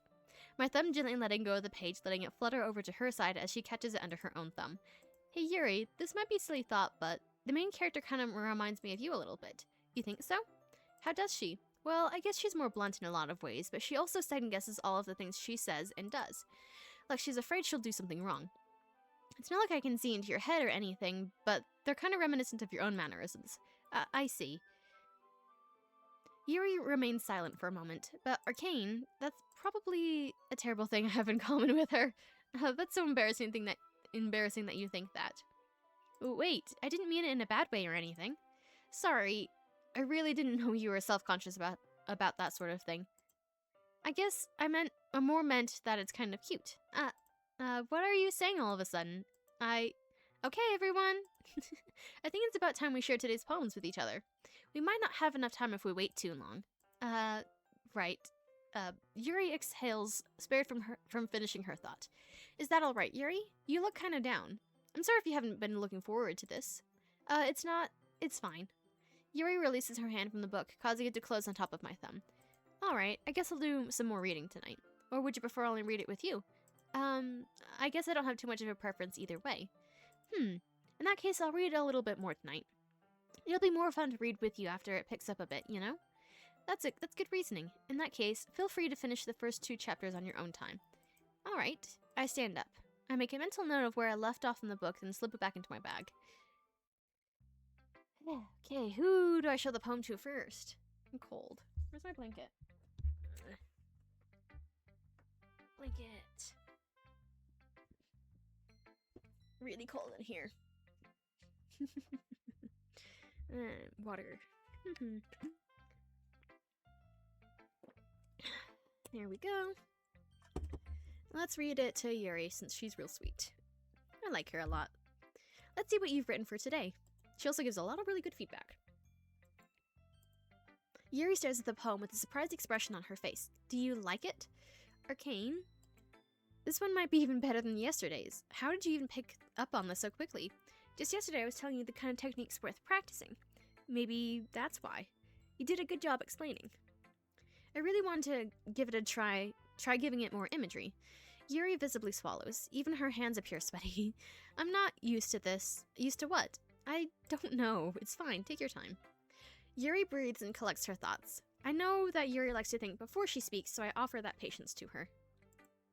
Yeah, just being appreciated like this, I guess.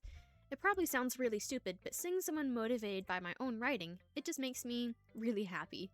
Are you saying you've never shared your writing before? Yuri nods. Really? I don't believe it. I really only write for myself, and besides, people would just laugh at me. Do you really think that? Again, Yuri nods. Huh. Even your close friends? Yuri doesn't respond to that. I wonder why. Anyway, do you want to share the poem you wrote today? Yeah, I do. If it's with you. Here we go. The raccoon. It happened in the dead of night while I was slicing bread for a guilty snack. My attention was caught by the scuttering of a raccoon outside my window. That was, I believe, the first time I noticed my strange tendencies as an unordinary human. I gave the raccoon a piece of bread, and my subconscious, well aware of the consequences, well aware that a raccoon that is fed will always come back for more. The enticing beauty of my cutting knife was the symptom, the bread, my hungry curiosity, the raccoon, an urge. The moon increments its phase and reflects that much more light off my cutting knife. The very same light that just glistens in the eyes of my raccoon friend. I slice the bread, fresh and soft. The raccoon becomes excited. Or perhaps I'm merely projecting my emotions into the newly satisfied animal. The raccoon has taken to following me. You could say that we've gotten quite used to each other. The raccoon becomes hungry more and more frequently, so my bread is always handy. Every time I brandish my cutting knife, the raccoon shows me its excitement. A rush of blood, classic Pavlovian conditioning. I slice the bread, and I feed myself again. Very interesting. Dark, but very interesting. I actually quite like that one. I do tend to like a lot darker writing. When it comes to poems, at least. It was a little more daring with this one than yesterday's. I can see that. It's a lot more metaphorical. I don't know if it's my fault, but I can't begin to imagine what this poem is about. That's right, it's a bit closer to my preferred writing style, using the poem as a canvas to express vivid imagery and convey emotions through them. Yeah, as if I take it at face value, then I can't even figure out what it's supposed to mean. Well, I think it's something that different people can relate to in their own way. I want to express the way it feels for me to indulge in my more unusual hobbies. It's those sorts of things I'm usually forced to keep to myself, so I sometimes enjoy writing about them. Why do you keep them to yourself? Because they're embarrassing, and people would make fun of me. Don't you have anything like that, Arcane? Well, yeah, I guess I do. I feel like everyone has a little something like that. The best we can do is respect each other and our individualities, even if it's difficult sometimes and some things make us uncomfortable. After all, if I hadn't learned to embrace my own weirdness, I would probably hate myself. I might be ranting a little bit now, but I'm glad you're a good listener. Awesome. How long have I been streaming? Cool. Quite some time. I couldn't quite hear you, what? Apparently the horrors are almost here. Exciting. Oh no, I minimized the wrong thing. Whoopsies. There we go. Let's go to Sayori then. Sayori's really sweet. You want to hint as to where the horror is? No. Okay. No hints. I'll just do it on my own. I got this. Ooh, I like this one, Arcane. It has some nice feelings in it. Ah, I'm glad. Still, though, your tone makes it sound like you liked yesterday's poem better. I guess you caught me. Sometimes you know me a little too well for my own good. Well, don't just try to be nice about it. If I'm doing a bad job, then I'd rather just hear it. No, I still like this one, I promise. You know, I wouldn't lie to you, Arcane. Never ever. Yeah, I guess so. What made yesterday's poem so great compared to this one, then? Well, I'm not very good at figuring out if poems are good or bad, but that's why I just go with my heart. If it makes me feel things, then it must be a good poem. I'm not sure that's exactly how it works. Then again, I guess conveying feelings is a pretty important part of this whole thing. Yeah, maybe. Honestly, I don't even know what kinds of writings you like in the first place. Yeah, me neither. Why don't you at least try giving it some thought? Oh, you want to write something for me? That's so sweet. Yeah, right. But you're always thinking about other people. You need to think about yourself once in a while. If you don't, you might end up getting hurt at some point. Eh? Well, I don't really know what you mean, but I'll try to keep it in mind. Yeah, I'm worried about her, honestly. She could very easily get hurt. Well, whatever. Talking about Sayori. Anyway, let's see. I guess I like happy poems. Wait, sometimes I like sad poems too. Sometimes a little bit of both. There's a word for that, right? What's the word I'm looking for? Bittersweet. Yeah. I like things that are happy and things that are sad. Happy and sad? I can't see you liking something sad, Sayori. Well, I like happy the most, but sometimes when you have a little rain cloud in your head, a sad poem can help give the rain cloud a little hug and make a nice happy rainbow. Sayori, that's unexpectedly poetic. It is? Maybe I'm getting better at expressing my feelings after all. Thanks, Arcane. I should go write that down then. You can read my poem now, okay? Let's see. Bottles. Oh, wow. I pop off my scalp like the lid of a cookie jar. It's the secret place where I keep all my dreams. Little balls of sunshine and rubbing together like a bundle of kittens. I reach inside with my thumb and forefinger and pluck one out.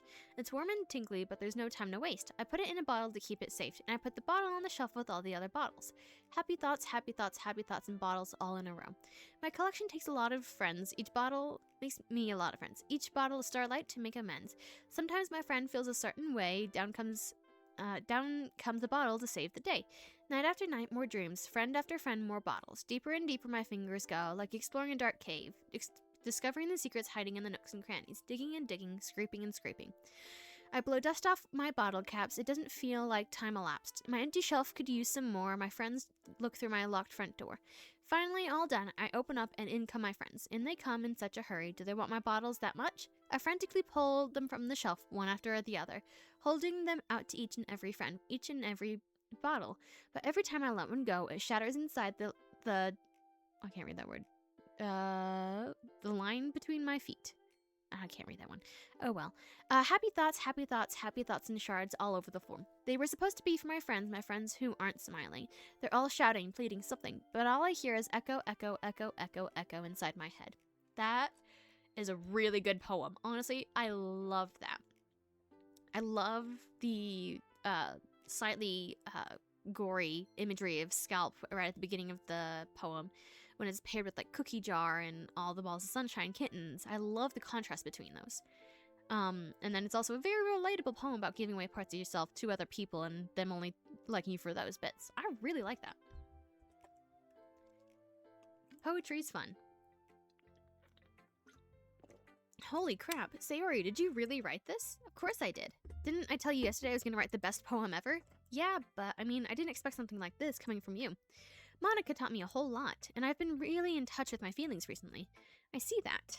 Come on, Blanky. My hands are cold. It's almost kind of creepy. It is creepy, but very good. Creepy? Creepy in a good way. Well, not exactly. Maybe because I'm so used to you being cheerful. Well, never mind. I'm thinking too hard about it. The point is, it came out good, so you should be proud of it. Aw, thanks. I feel like I was meant to express myself this way. It even helps me understand my own feelings a little bit better. Writing is like magic. You've gotten pretty passionate about this, huh? I hope you keep it up. Yeah, writing's the best. I'm gonna keep writing until I die. Don't get ahead of yourself. Sayori's always had a habit of getting obsessed with something before dropping it no more than a week later. I wonder if this is one of those times. But seeing the passion in her eyes makes it hard for me to be pessimistic. So that line, I'm gonna keep writing till I die, that feels like foreshadowing. I can see that from here. That's foreshadowing her dying. Sayori said that she's gonna keep writing till she dies. And also the fact that she usually doesn't keep up with a specific hobby for more than a week. She's likely gonna die within this next week. I like foreshadowing. Sometimes easy to see, sometimes not. Well, I can admit it's better than the last one. It's nice to see you're putting in some effort. Someone give her a hug. I agree. Sayori needs a hug. She needs better friends, honestly. The main character is kind of mean to her. That's good. But I still don't like this at all. It's trying too hard to be serious. What do you mean by that? Poems don't need to be all deep sounding to express something. It's just going to sound like you're forcing it unless you really don't suck at it. I agree. Simple things can get the point across as well as deeper things, and you just gotta find your style. Honestly, don't bother trying to write poems like this until you're on Yuri's level. Natsuki stops short all of a sudden. Don't tell me. You're not just trying to impress Yuri, are you? What are you talking about? And keep your voice down. You know, Yuri would love this angsty. Just because she's a talented writer doesn't mean, looks like I'm in trouble. I somehow struck a nerve, though what I did is beyond me. I'm so done with you. Natsuki shoves the poem I handed her back over to me. Take your stupid poem. If you wrote it for someone else, just don't show it to me. Ouch. This is what I get for letting a younger girl step into my business.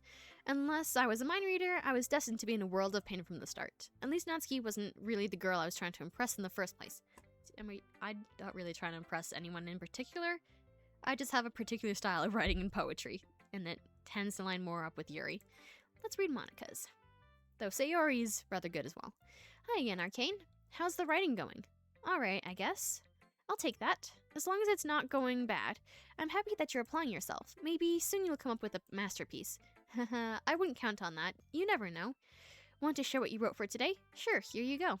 I give my poem to Monika. Alright, great job, Arcane. I was going ooh in my head while reading it. It's really metaphorical. I'm not sure why, but I didn't expect you to go for something so deep.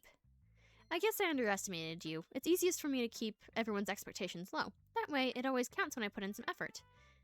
That's not very fair. Well, I guess it worked anyway. You know what Yuri likes the sound... You know that Yuri likes this kind of writing, right? Writing that's full of imagery and symbolism. Unlike Sayori, who likes using simple and direct words to describe happiness and sadness. Yuri likes it when readers are left to derive their own meaning out of it. It's very challenging to write like that effectively, both allowing people to get something out of it just by feel, or letting them deeply analyze all the nuances. It can take years of practice, which I'm assuming Yuri has at this point. I never really asked, though. I'm sure I'm nowhere near her level yet. Don't worry so much about that. You do your own thing. Just keep exploring and learn by trying new things. But anyway, you want to read my poem now? I like the way this one turned out, so I hope you do too. Alright, let's take a look. Kinda sad I didn't get to see Natsuki's poem, but that's alright. Save Me. The colors, they won't stop. Bright, beautiful colors, flashing, expanding, piercing, red, green, blue. An endless cacophony of meaningless noise. The noise, it won't stop. Violent, grating waveforms, squeaking, screeching, piercing, sine, cosine, tangent, like playing a chalkboard on a turntable, like playing a vinyl on a pizza crust. An endless poem of meaningless. Load me. Huh? Interesting. It's even more abstract than your last one, huh? I have an idea. It's even more abstract than your last one, huh? Uh-huh. I guess it's just the way I write. I'm sorry if you don't like it. I do like it quite a lot. That was really cool. No, I never said that. It's just kind of a kind of thing I never really seen before, I guess. I kind of like playing with my space on the paper. I noticed that. Very cool. Choosing where and how to space your words can totally change the mood of the poem. I agree. It's almost like magic. The way I wrote the lines really short makes it feel like they're trying to speak over the noise. I see. It's still hard for me to tell what it's about, though. Sometimes asking what a poem about isn't the right question. A poem can be as abstract as a physical sensation of a feeling, or a conversation with the reader. So putting it that way, not every poem is about something. Anyway, here's Monika's writing tip of the day. Sometimes you'll find yourself facing a difficult decision. When that happens, don't forget to save your game. When you never know when you might change your mind, or when something unexpected may happen. Wait, is this tip even about writing? What am I even talking about? Haha, that's my advice for today. Thanks for listening. I did save the game. Yeah, we're getting to the horror end. I can feel it from here. Okay, everyone, we're all done reading each other's poems, right? I have something extra planned for today's. Second. I have something extra planned today, so if everyone could come sit at the front of the room. Is this about the festival? Well, sort of. Do we really need to do something for the festival? It's not like we can put together anything good in just a few days. We'll just end up embarrassing ourselves instead of getting any new members. That's a concern of mine as well. I don't really do well with last-minute preparations. Don't worry so much. We're going to keep it simple, okay? We won't need more than a few decorations. Sayori had been working on posters, and I've designed some pamphlets we can give out during the event. Okay, that's great and all, but that doesn't tell us what we're actually going to be doing for the event. Sorry, I thought you heard about it already. We're going to be performing. Performing? Monika, yeah, we're going to be having a poetry performance. Each of us is going to choose a poem to recite during the event. But the cool part is we're also going to let anyone else come up and recite poems too. I do think this is a good idea. I think it's not a good idea at this moment in time. What's the word I'm looking for? Slam poetry is really popular in certain situations, but with high schoolers like this where they're uncertain about sharing their writing, I wouldn't recommend it. Sayori's putting it on all the posters in case anyone wants to prepare ahead of time. Sayori, who's been coloring a poster, holds it up for us to see. Are you kidding me, Monica? You didn't really start putting those posters up, did you? Well, I did. Do you really think that's bad of an idea? Well, no, it's not a bad idea, but I didn't sign up for this, you know. There is no way I'm going to be performing in front of a group of people like that. I agree with Natsuki. I could never in my life do something like that. Imagining it, Yuri shakes her head in fear. Guys, no, Sayori, I understand where they're coming from. Remember that Natsuki and Yuri have never shared their poems with anyone until just a few days ago. It's a lot to ask for them to recite their poems out loud to a whole room full of people. I guess I kind of overlooked that, so I'm sorry. But I still think we should give it our best. We're the only ones responsible for the fate of this club. If we start this event and each put on a good performance, then it will inspire others to do the same. And the more people who perform, the better we'll be able to show everyone what literature is all about. Yeah, it's about expressing your feelings, being intimate with yourself, finding new horizons and having fun. That's right. And it's those reasons that we're all in this club today. Don't you want to share that with others? To inspire them to find the same feelings that brought you here in the first place? I know you do. I know we all do. And if all it takes is standing in front of the room for 2 minutes reciting a poem, then I know you can do it. Natsuki and Yuri remain silent. Sayori looks worried. I guess that leaves me no choice. I agree. I don't think it's too much to ask. I think that Sayori and Monica have been trying really hard to get new members, and the least we can do is help them out a little bit. Well, maybe, but it looks like Natsuki doesn't have any arguments left. Okay, fine. I guess I'll just have to get it over with. Alright, phew. Thanks, Natsuki. What about you, Yuri? Yuri dejectedly glances around at everyone else's expectant faces. I guess I don't really have a choice. That's it for everyone. You're the best, Yuri. This club is seriously going to be the death of me. Oh, hun. Don't say that. I can see the foreshadowing a mile away, and that's making me so nervous. Oh gosh, you'll be fine, Yuri. But anyway, let's move into the main event. I want each of you to choose a poem of yours. We're going to practice reciting them in front of each other. No way, Monica. This is too sudden. Well, if you can't recite your poem in front of the club, how do you expect to do it in front of strangers? Oh no. Don't worry. I'll start off to help everyone feel a little more comfortable. Can I go next? Of course. Now let's see. Monica flips through her notebook to the specific poem she has in mind for herself. She then stands behind the podium. The title of this poem is The Way They Fly. Monica begins reciting her poem. Her clear, confident voice fills the room. More than that, her inflection is pristine. She knows exactly how to apply emotion behind each line she recites, bringing the words to life. Is this something she's done before, or is she simply a natural? I glance around me. Everyone has their eyes on Monica. Sayori looks amazed. Yuri has an intended expression on her face that I don't understand. Finally, Monica finishes the recitation. The four of us applaud. Monica takes a breath and smiles. That was so good, Monica. Thank you so much. I was just hoping to set a good example. Are you ready to go next, Sayori? I'll go next. Oh, Yuri's fired up all of a sudden. Yuri clutches a sheet of paper between her hands and stands up. Keeping her head down, she walks quickly over to the podium. This poem is called Yuri Anxiously Glances at Each of Us. You can do it, Yuri. It's called After Image of a Crimson Eye. Ooh, that's a cool title. Yuri's voice shakes as she starts reading the poem. Just a moment ago, she practically refused to do this. Why is she suddenly putting in so much effort? As Yuri gets past the first couple of lines, her voice changes. It's almost like what happens when Yuri gets absorbed into her books. Her quivering words transform into the sharp syllables of a fierce and confident woman. The poem is full of twists and turns in its structure that she enunciates with perfect timing. This must be a rare glimpse into the whirling fire Yuri keeps concealed inside her head. Suddenly, she's finished. Everyone is stunned. Yuri snaps back into reality and glances around her as if she bewildered even herself. It's up to me to save the situation. I'm the first to start applauding. Everyone joins me afterwards, and we give Yuri the recognition she deserves. It's not that we didn't want to applaud for her, but we were caught so off guard that we must have forgotten. As we applaud, Yuri holds the poem to her chest and rushes back into her seat. Yuri, that was really good. Thank you for sharing. It looks like Yuri's down for the count. Okay, I guess I'm next then. Sayori hops out of her chair and cheerfully walks up to the podium. This one's called My Meadow. Sorry, I giggled.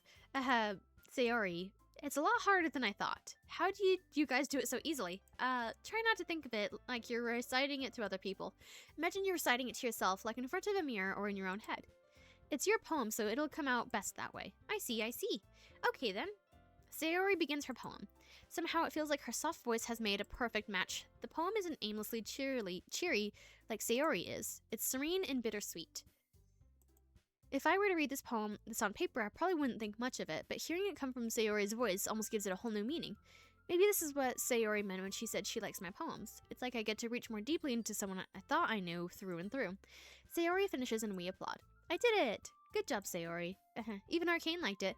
I guess that's a good sign. What does that even mean? It came out nicely, Sayori. The atmosphere of the poem fits you really nicely, but it might be that other poems wouldn't quite work as well with that kind of delivery. Huh? I don't really understand. In other words, I've seen poems of yours where that sort of gentle delivery wouldn't work as well. They might need a little bit more force behind them depending on what you're reading. Oh, I know what you mean. Well, I've been practicing that kind of thing. It's just embarrassing to do in front of everyone. The next time, I'm going to make you pick a poem that challenges you a little bit more. We don't have much time before the festival, you know. Okay. Now, who's next? Natsuki? Don't make me go before Arcane. It's not like I can compare to you guys anyway. Might as well let Arcane lower everyone's standards a little before I have to do it. Natsuki, it's fine. I might as well get it over with. But it's not like I have much of a selection of what to read. I'll just have to go with what I wrote for today. I stand up and step in front of the poem. Everyone has their eyes on me, making me feel terribly awkward. I recite my poem. Since I'm not exactly confident in my own writing, it's hard to put energy into it. Despite that, once I finish, I receive applause anyway. Sorry, I'm not really as good as everyone else. Don't worry about it so much. I think it's less about your abilities and more about your lack of confidence in your writing. That's something that'll improve over time, though. Yeah, maybe. Alright then. That just leaves you, Natsuki. Yeah, I'm going. Natsuki begrudgingly gets out of her seat and makes her way to the podium. The poem is called, why you're all looking at me? Because you're presenting. Anyway, the poem is called Jump. Natsuki takes a breath. Once she starts reciting the poem, her sour attitude disappears a little. While she's still a little unenthused, her poem has rhythm and rhyme to it. It's Natsuki's trademark style, and it works surprisingly well when spoken aloud. The words feel like they bounce up and down, as if giving life to the poem. Natsuki finishes, and everyone applauds. She huffs back to her seat. That wasn't so bad, was it? Easy for you to say. You'd better not make me do that again. Well, do you at least feel practiced enough to recite a poem in front of other people? I mean, doing it in front of other people will be way easier. I can put on whatever face I want for other people. But when it's just my friends, it's just embarrassing. What a surprise, Natsuki. I think it would be the other way around for me. Well, that's just how it is, so... Well, I guess in that case, you don't have much to worry about for the festival. That said, I want to thank everyone for coming through. It might be hard, but I hope that you have an idea of what it's like now. Make sure you pick a poem and get enough practice before the festival, okay? I'll be making pamphlets, so let me know ahead of time what you'll be reciting. Jeez, I should probably find some other poem to write and recite instead. That's fine too, it doesn't have to be your own. I'm already pleasantly surprised that you're putting in all this effort for the club. That makes me really happy. Yeah, no problem. Okay, everyone. I think that's about it for today. I know the festival's coming up, but let's try to write poems for tomorrow as well. It's been working out really nicely so far, so I'd like to continue that. As for the festival, we'll finish planning tomorrow, and then we'll have the weekend to spare. Monday's the big day. I can't wait. Yeah, I can do this. All right. I stand up. There's no way I'll be able to find the same enthusiasm as Sayori and Monica, but I'll do my best to get through it. If it's for the sake of the club and impressing Monica, then I'll have to do my best. Ready to go, Sayori? Yep. Look at you two, always going home together like that. It's kind of adorable, isn't it? Geez, guys, don't make such a big deal out of it. It must be a little nice, though. Well, how am I supposed to respond to that? It's okay, Arcane, you don't have to say it. Whatever, let's go already. I walk home with Sayori once more. Even though it's only been a few days, a lot of things have already changed. But today, Sayori is being a little quieter than usual on the way home. Hey, Sayori. Sorry, I was spacing out. No wonder. I was thinking about something from earlier. I like how we get to, Sayori fumbles with her words. So let's just say that one day, Yuri asked to walk home with you. What would you do? What kind of question is that? You're kind of putting me on the spot here. Well, I like being loyal. I think I'd still walk home with Sayori. Sayori, you really think I would ditch you for Yuri? But she's so beautiful and smart. Jeez. I already see her in the club every day. Besides, you always seem to really like getting home together. I wouldn't just ruin that for you. You're so silly, Arcane. You really think about me too much sometimes. Yuri would deserve it if she wanted to, so Sayori, I've already made up my mind. I really can't figure you out sometimes. Sorry. Besides, what's the point in speculating something that's never going to happen? The conversation trails off. It's kind of a weird thing for Sayori to care so much about, but I want to respect her and keep her happy too. Then again, the festival's only a few days away. Who knows what will happen in that time? Want to take over for a few minutes so I can use the restroom?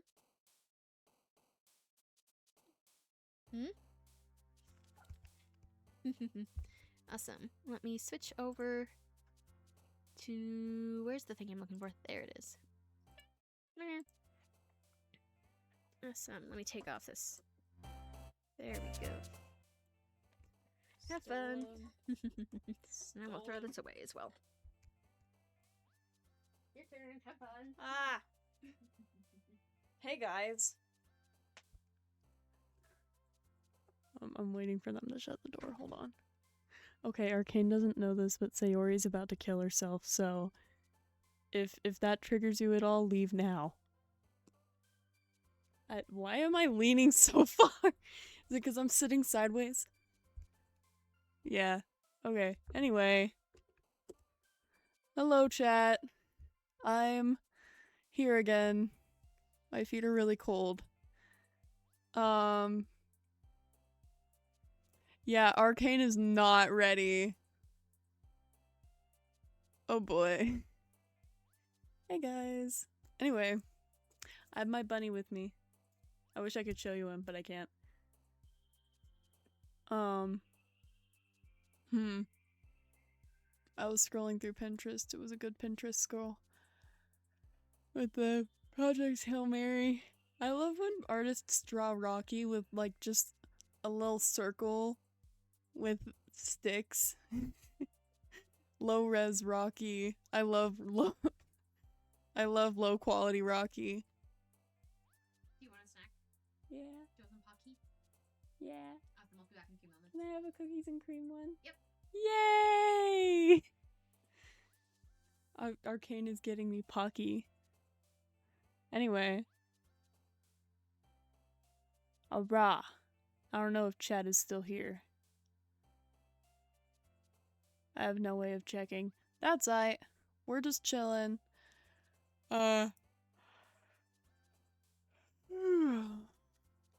Guys, literally, I'm not gonna lick the microphone. I don't want to do that. Anyway. But yeah, Arcane is completely right about the foreshadowing. Sayori's gonna die.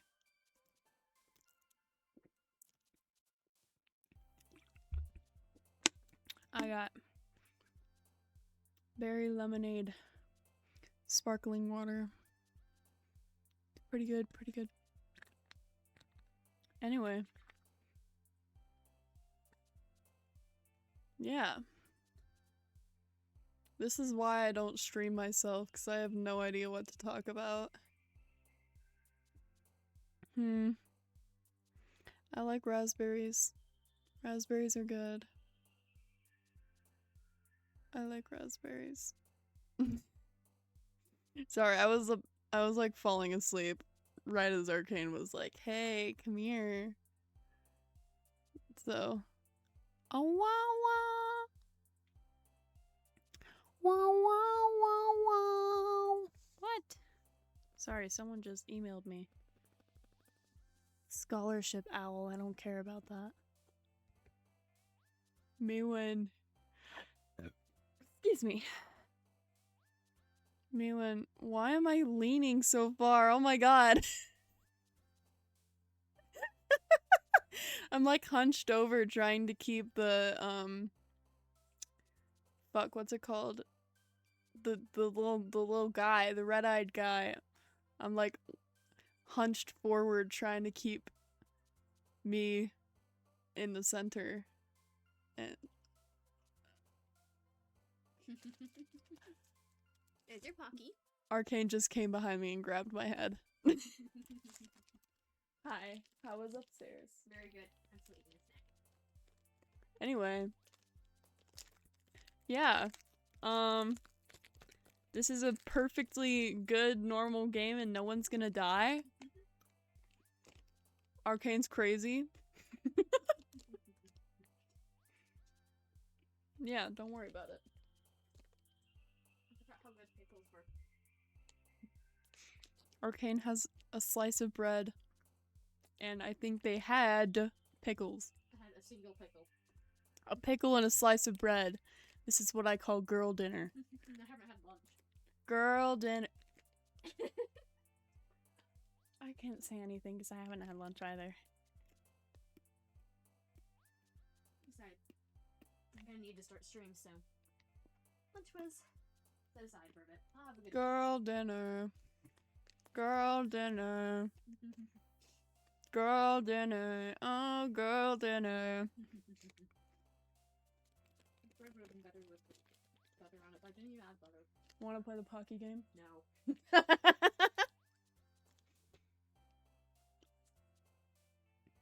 I'm not looking. I don't want to kiss people, thanks. No. Even you. No thank Damn. you. You get the forehead kisses and the cheek kisses, and that's it. ASMR. That's gonna be a part of the stream that's gonna piss myself off. Well, you're the one who did it, so. My own chewing pisses me off. There's a reason why I don't like people watching me eat.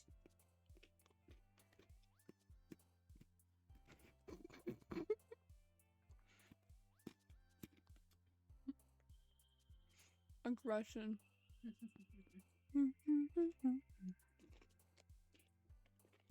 Fun fact, I thought Doki Doki Literature Club was an anime for the longest time. Like, for an embarrassing amount of time. I think there is an anime of it. Anime adaptation. I'm Googling this now.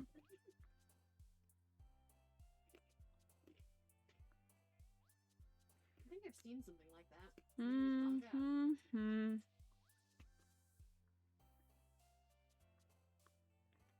Literature.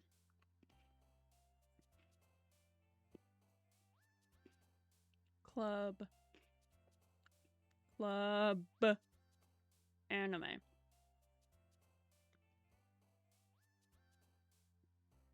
Ha, you lied. I was incorrect then. There's a visual novel. Oh no, that's the original stuff. Never mind. Ignore me. I'm silly. I Yes. got graphic novel and visual novel crossed in my head.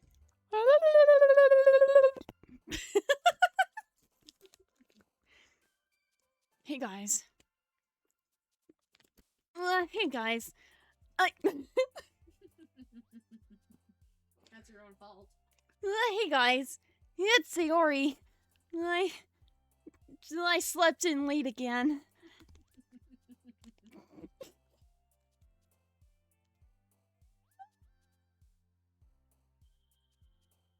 Now don't go dying, I need you. I'll just die. No. Your hair is also a mess, by the way. I've been napping. Kinda. I was like about to fall asleep when you called me over here. Oh, I apologize. It's alright.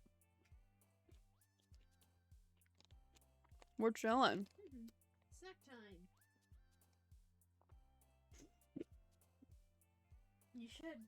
I think you forgot about your drink again, didn't you? Nope. I'm just gonna go sit this by the bed for you. Yay! What'd you do? I kicked my Switch case. Ow. Pepsi left still. Hmm? My Pepsi left. Arcane has been nursing this can of Pepsi, like, genuinely all day. Probably 11:30, bit before 11:30. No, wait, before then. So, all day. It was noon that I started hit with this. All day. I'm a little bit forgetful.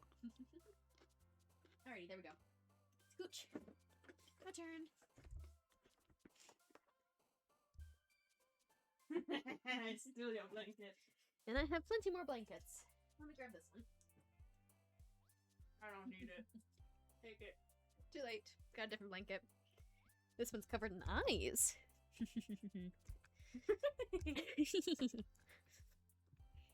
Alrighty, headphones. Awesome, let's get this back over. I like the cookies and cream ones better. They're very good.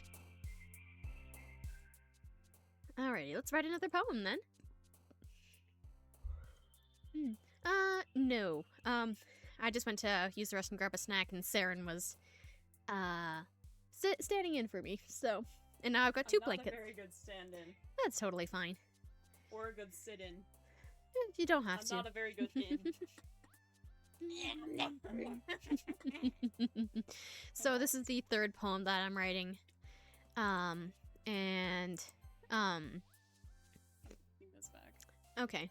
I thought I was going back in your bed, but I decided not to. What was I saying? I don't remember. But this is the Third poem you've written. yes, and the festival's coming up soon. Which I know nothing about this. Don't worry, the festival's no help.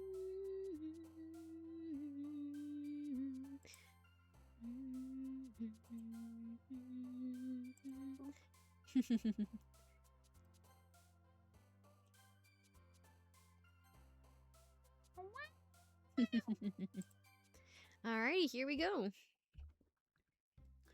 Oh man, You're not ready for the I'm the festival. last one here again. Don't worry, I just walked in too. Were you practicing piano again? Yeah. You must have a lot of determination. Starting this club and now picking up piano. I am going to close that before I spill that. Go away. I do not need to be spilling another cup of tea on my laptop. That's not tea, though. I know, but still, I did spill a cup of tea on my laptop. Well, maybe not determination, but I guess passion. Remember that the club won't be here if it wasn't for all of you. And I'm super happy that you're all willing to help out for the festival too. I can't wait for the festival. It's gonna be great. Eh? Weren't you complaining about it just yesterday, Natsuki?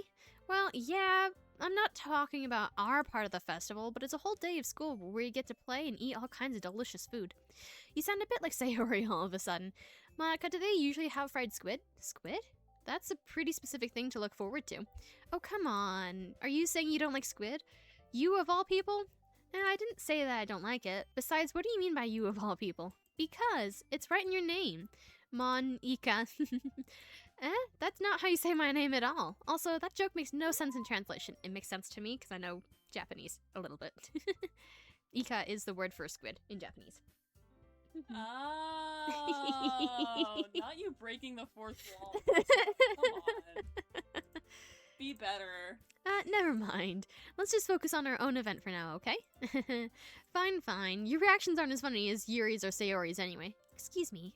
Where is Sayori anyway? Oh, there you are. Sayori is sitting at a desk in the corner of the room, looking down at nothing. I walk over to her. Hey, Sayori. I wave my hand in front of her face. You're spacing out again. Sorry. Don't mind me. You can go talk to everyone else. Is everything alright? Of course. Why wouldn't it be? It just feels like you're a little off. Sorry for assuming things. Geez, you worry too much about me. Yes, you've got your little rabbit plush. Bungie. She's so cute. I'm fine, see? Sayori shows me a big smile. Don't let me distract you from having fun with everyone. Well, alright, if you say so. Excuse me. I worriedly glance at Sayori before turning back towards everyone else, but the conversation has already dispersed with everyone back at their usual activities. Maybe I should ask Monica if she's noticed anything about Sayori lately. Since they've been preparing for the festival, they must be spending a lot of time together. I timidly approach Monica, who is shuffling through some papers at her desk. Arcane, what's up? Hey, this might sound a little strange, but have you noticed anything up with Sayori recently? Anything up with her? In what way do you mean? I mean, maybe I'm reading into it a little bit too much, but she seems a bit downcast today. Oh, you think so? I can't say I've noticed anything about her. Monica peers across the room at Sayori, who is idly dragging a rubber eraser up and down her desk. Maybe there is something on her mind, but I'm surprised I'm not the one asking you, Arcane. You certainly know her a lot better than I do. Yeah, but she's never really like this. She's always talked to me about things that bother her. But this time when I asked her, she was really dismissive. Sorry, I know it's not your problem. I just wanted to ask if you knew anything, so I'll drop it now. No, it's important to me too. I mean, I'm also friends with her, and I also care about the well-being of my club members, you know? Maybe I'll try to talk to her myself. Are you sure about that? She seems like she wanted to be left alone. Are you sure? Maybe she just has a hard time bringing it up with a person of interest. Person of interest? Hey! What do you mean by that? I'm saying that maybe the thing on her mind is you, Arcane. Me? How Hey, on earth whoa. would you come to that conclusion? Hey, whoa! Hey! Whoa! I probably shouldn't say too much, but Sayuri talks about you more than anything else, you know. Huh? She's been so much happier ever since you joined the club. It's like an extra light has turned on inside her. What? No way. Sayuri is always like that. She's always been full of sunshine. It's not any different now than it has been. You're so funny, Arcane. Have you thought that maybe you've always seen her as so cheerful because that's just how she is when she's around you? I said too much. Hey, whoa! I'm sorry, what do I do now anyway? I didn't mean to jump to conclusions, so you should just forget about what I said. I'll try to talk to her, so try not to think about it for now. Alright. Monica smiles at me meaningfully. I know she said to forget about it, but I already know that I won't be able to get her words out of my head. Monica stands up from her desk and walks across the room to where Sayori is sitting. I watch her kneel down next to Sayori and gently talk to her, but she's keeping her voice low, quiet, that I can't hear from here. I sigh and sit myself down. I know Sayori told me not to worry about her and to have fun with everyone else, but that's impossible to do when she's behaving like this. Exactly how much do I care for her that I'm letting this weigh on this so much? Words. Now it feels like I'm the one behaving out of the ordinary. But there's nothing I can do besides wait for Monica. Why does it feel like I'm being watched? I glance around the room. Suddenly I notice Yuri peering at me from her book. But she looks away just as quickly with a flustered look on her face. I realize she won't get anywhere like this. I've never really seen Yuri approach anyone or start a conversation on her own accord. So I have no choice but to approach her myself. By now it's a little easier for me to do that. I stand up from my desk and sit in the one next to her own. I didn't mean to bother you or anything. Relax, you didn't even do anything. But I could tell that you wanted to be alone with your thoughts. Alone with my thoughts? How were you even able to tell I was thinking like that? Well, it's something that I do a lot, so it wasn't hard for me to spot based on your posture and expression. Not that I was staring or anything. I didn't do anything creepy like that. In any case, I guess you were right. I'm sorry if I caused you any concern. Don't apologize. Your troubles are only the concern of those who willingly share in that concern. Of course, there are certainly those who find the most comfort in keeping to themselves. But if you would prefer to share what's on your mind, then I would be glad to listen. It's really not that big of a deal. I was just feeling a bit uneasy about Sayori. Sayori? Yeah, she seems a little off today, but when I asked her about it, she didn't want to admit it to me. So I can't help but wonder if something happened to her. Oh, that's quite romantic. Sorry, I didn't mean to say something that stupid. It's not that. I just don't want you to misunderstand. Sayori and I have just been friends for a long time, that's all. Ah, I see. Then perhaps it is unusual for her to be dismissive to you about her feelings. Or maybe I'm just reading into it a little bit too much. Arcane, the world is full of meaning, often hidden deep beneath plain sight. And there's many untold mysteries behind every person, no matter how well you may know them. So you think there might be something behind it after all? I think that Sayori is a very complex person. Her mannerisms on the outside don't always match what may be going on inside her head, and she may not always know what she wants. I noticed her strange behavior today too, and I also feel some concern for her. But in your case, it looked like she was fully occupying your thoughts, wasn't she? Well, I guess that was the case. Sayori, she really means a lot to you, doesn't she? I guess. But you don't need to put it that way. We're just good friends after all. That's all. Yuri suddenly looks deeply into my eyes. Her expression is gentle and curious, as if she was searching for something. Embarrassed, I avert my gaze. Sometimes a person's mysteries are untold even to themselves. And you, as someone honest and caring, may uncover feelings you weren't aware were in you. That is, I think that she would be a very fortunate person to have you feel that way about her. Yuri, you're giving me too much credit. I'm a pretty simple guy. So I think I'm pretty good at understanding my own feelings. I'm not nearly as sophisticated as you. That's not a compliment, is it? It is what it is. Anyway, as long as we're here, why don't we do some reading? Well, as long as you're okay with it. Yeah, I should be taking my mind off this whole thing anyway. Why don't we go ahead and get started? Yes, let's. My hands are really, really cold. It's really cold in here. Actually, I have a request. Do you mind if I make some tea first? Not at all. Thanks very much. There's one thing that can make my reading time here any better. It's a nice cup of tea. Not to mention for yourself as well. Yuri stands up and makes her way to the closet. I follow and watch as she retrieves a small water pitcher from the shelf, the kind with the filter inside. Can you hold this for a second? Sure. Yuri hands me the water pitcher and also fetches an electric kettle. I'm gonna plug this in at the teacher's desk, and then we'll go get some water. She walks past me and sets the kettle down on the teacher's desk. I simply watch her movements. To my surprise, the way she moves really contrasts her speaking mannerisms. Especially because of her long legs, Yuri appears elegant and methodical. Okay, may I have the water pitcher? Thanks, I'll be right back. I might as well walk with you. Yeah, why not? Shall we go then? Yeah. Where are the two of you off to? Yuri was going to make some tea, so... I suddenly realized how weird it sounds to explain this to Monica. We're just filling the water pitcher. Okay. Sorry, I was just a bit curious. What kind of one-person job isn't it? It's a kind of one-person job. Okay. Monica, please mind your business for once. Or do you want to tell me there is nothing wrong with helping involve arcane and club activities? Why is that so hard to say? My mouth gapes. I suppose there's nothing wrong with that. Then let's go, Arcane. Yuri quickly exits the room, and I follow. Once in the hallway, she suddenly puts her forehead against the wall. I spoke without thinking. How could I say something like that? Yuri, something about the way she said that. It made me feel so irritated. What's wrong with me? No, Yuri. I think you did the right thing. I wasn't expecting it, but it's also not right for Monica to judge people like that. Arcane, how come even when I do something bad, you're being nice to me? Because nothing that you do is bad, as you make it seem in your head. Nobody's perfect. We have emotions and we can't hide them always.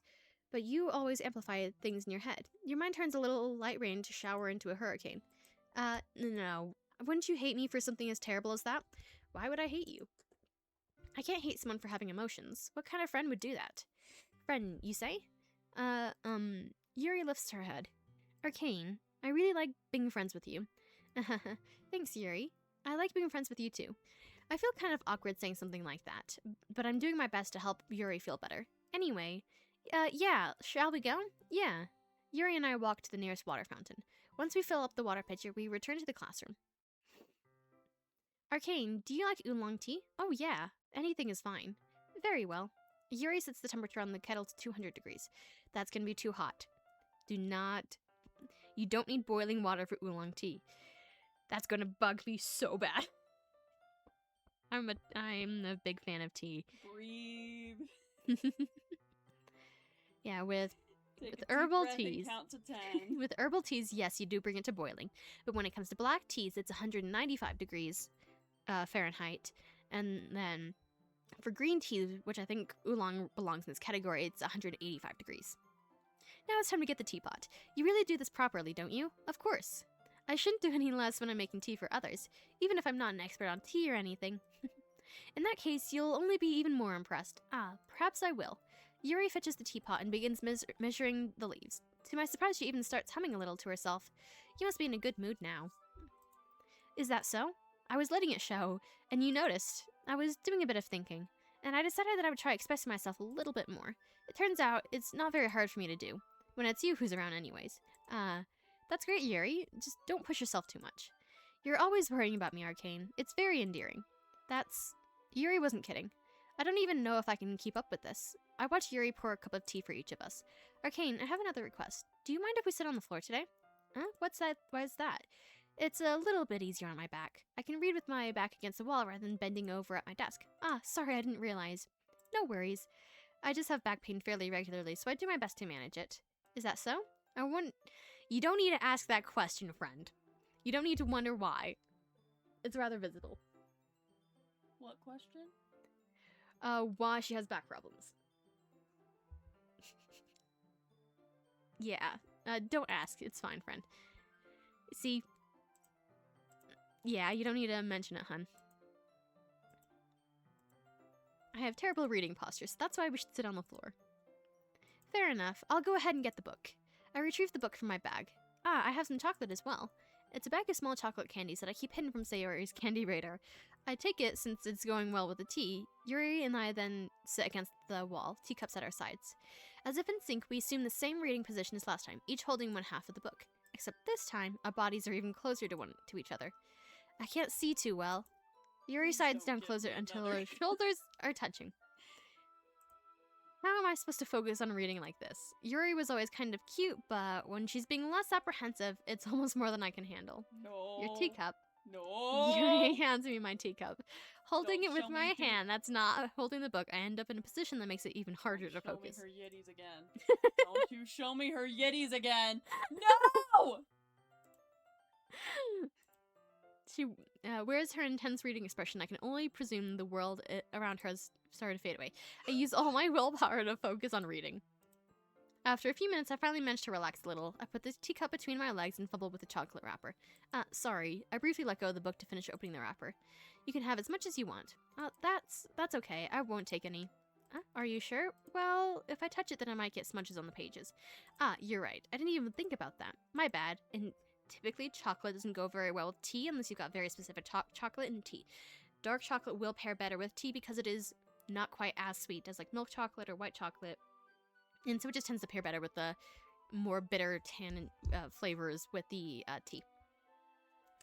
I know too much about tea. Nerd. I'm very much a nerd. No need to apologize. I love you too. I'll hold the book, okay? Are you sure? Of course. Okay, this is a pretty drawing. Yuri opens the book with both hands. She holds it so I don't have any harder of a time reading from it. But as a result, her left arm is practically resting on top of my leg. Well, in that case, Yuri's already totally focused on reading again. I take a chocolate candy and pop it in my mouth. Then take another chocolate and I hold it up to Yuri. She doesn't even look away from the book. She simply parts her lips as if the situation was completely natural. But that means I can't stop here. I apprehensively place the chocolate in her mouth. Just like that, Yuri closes her lips over it. Yuri's expression suddenly breaks.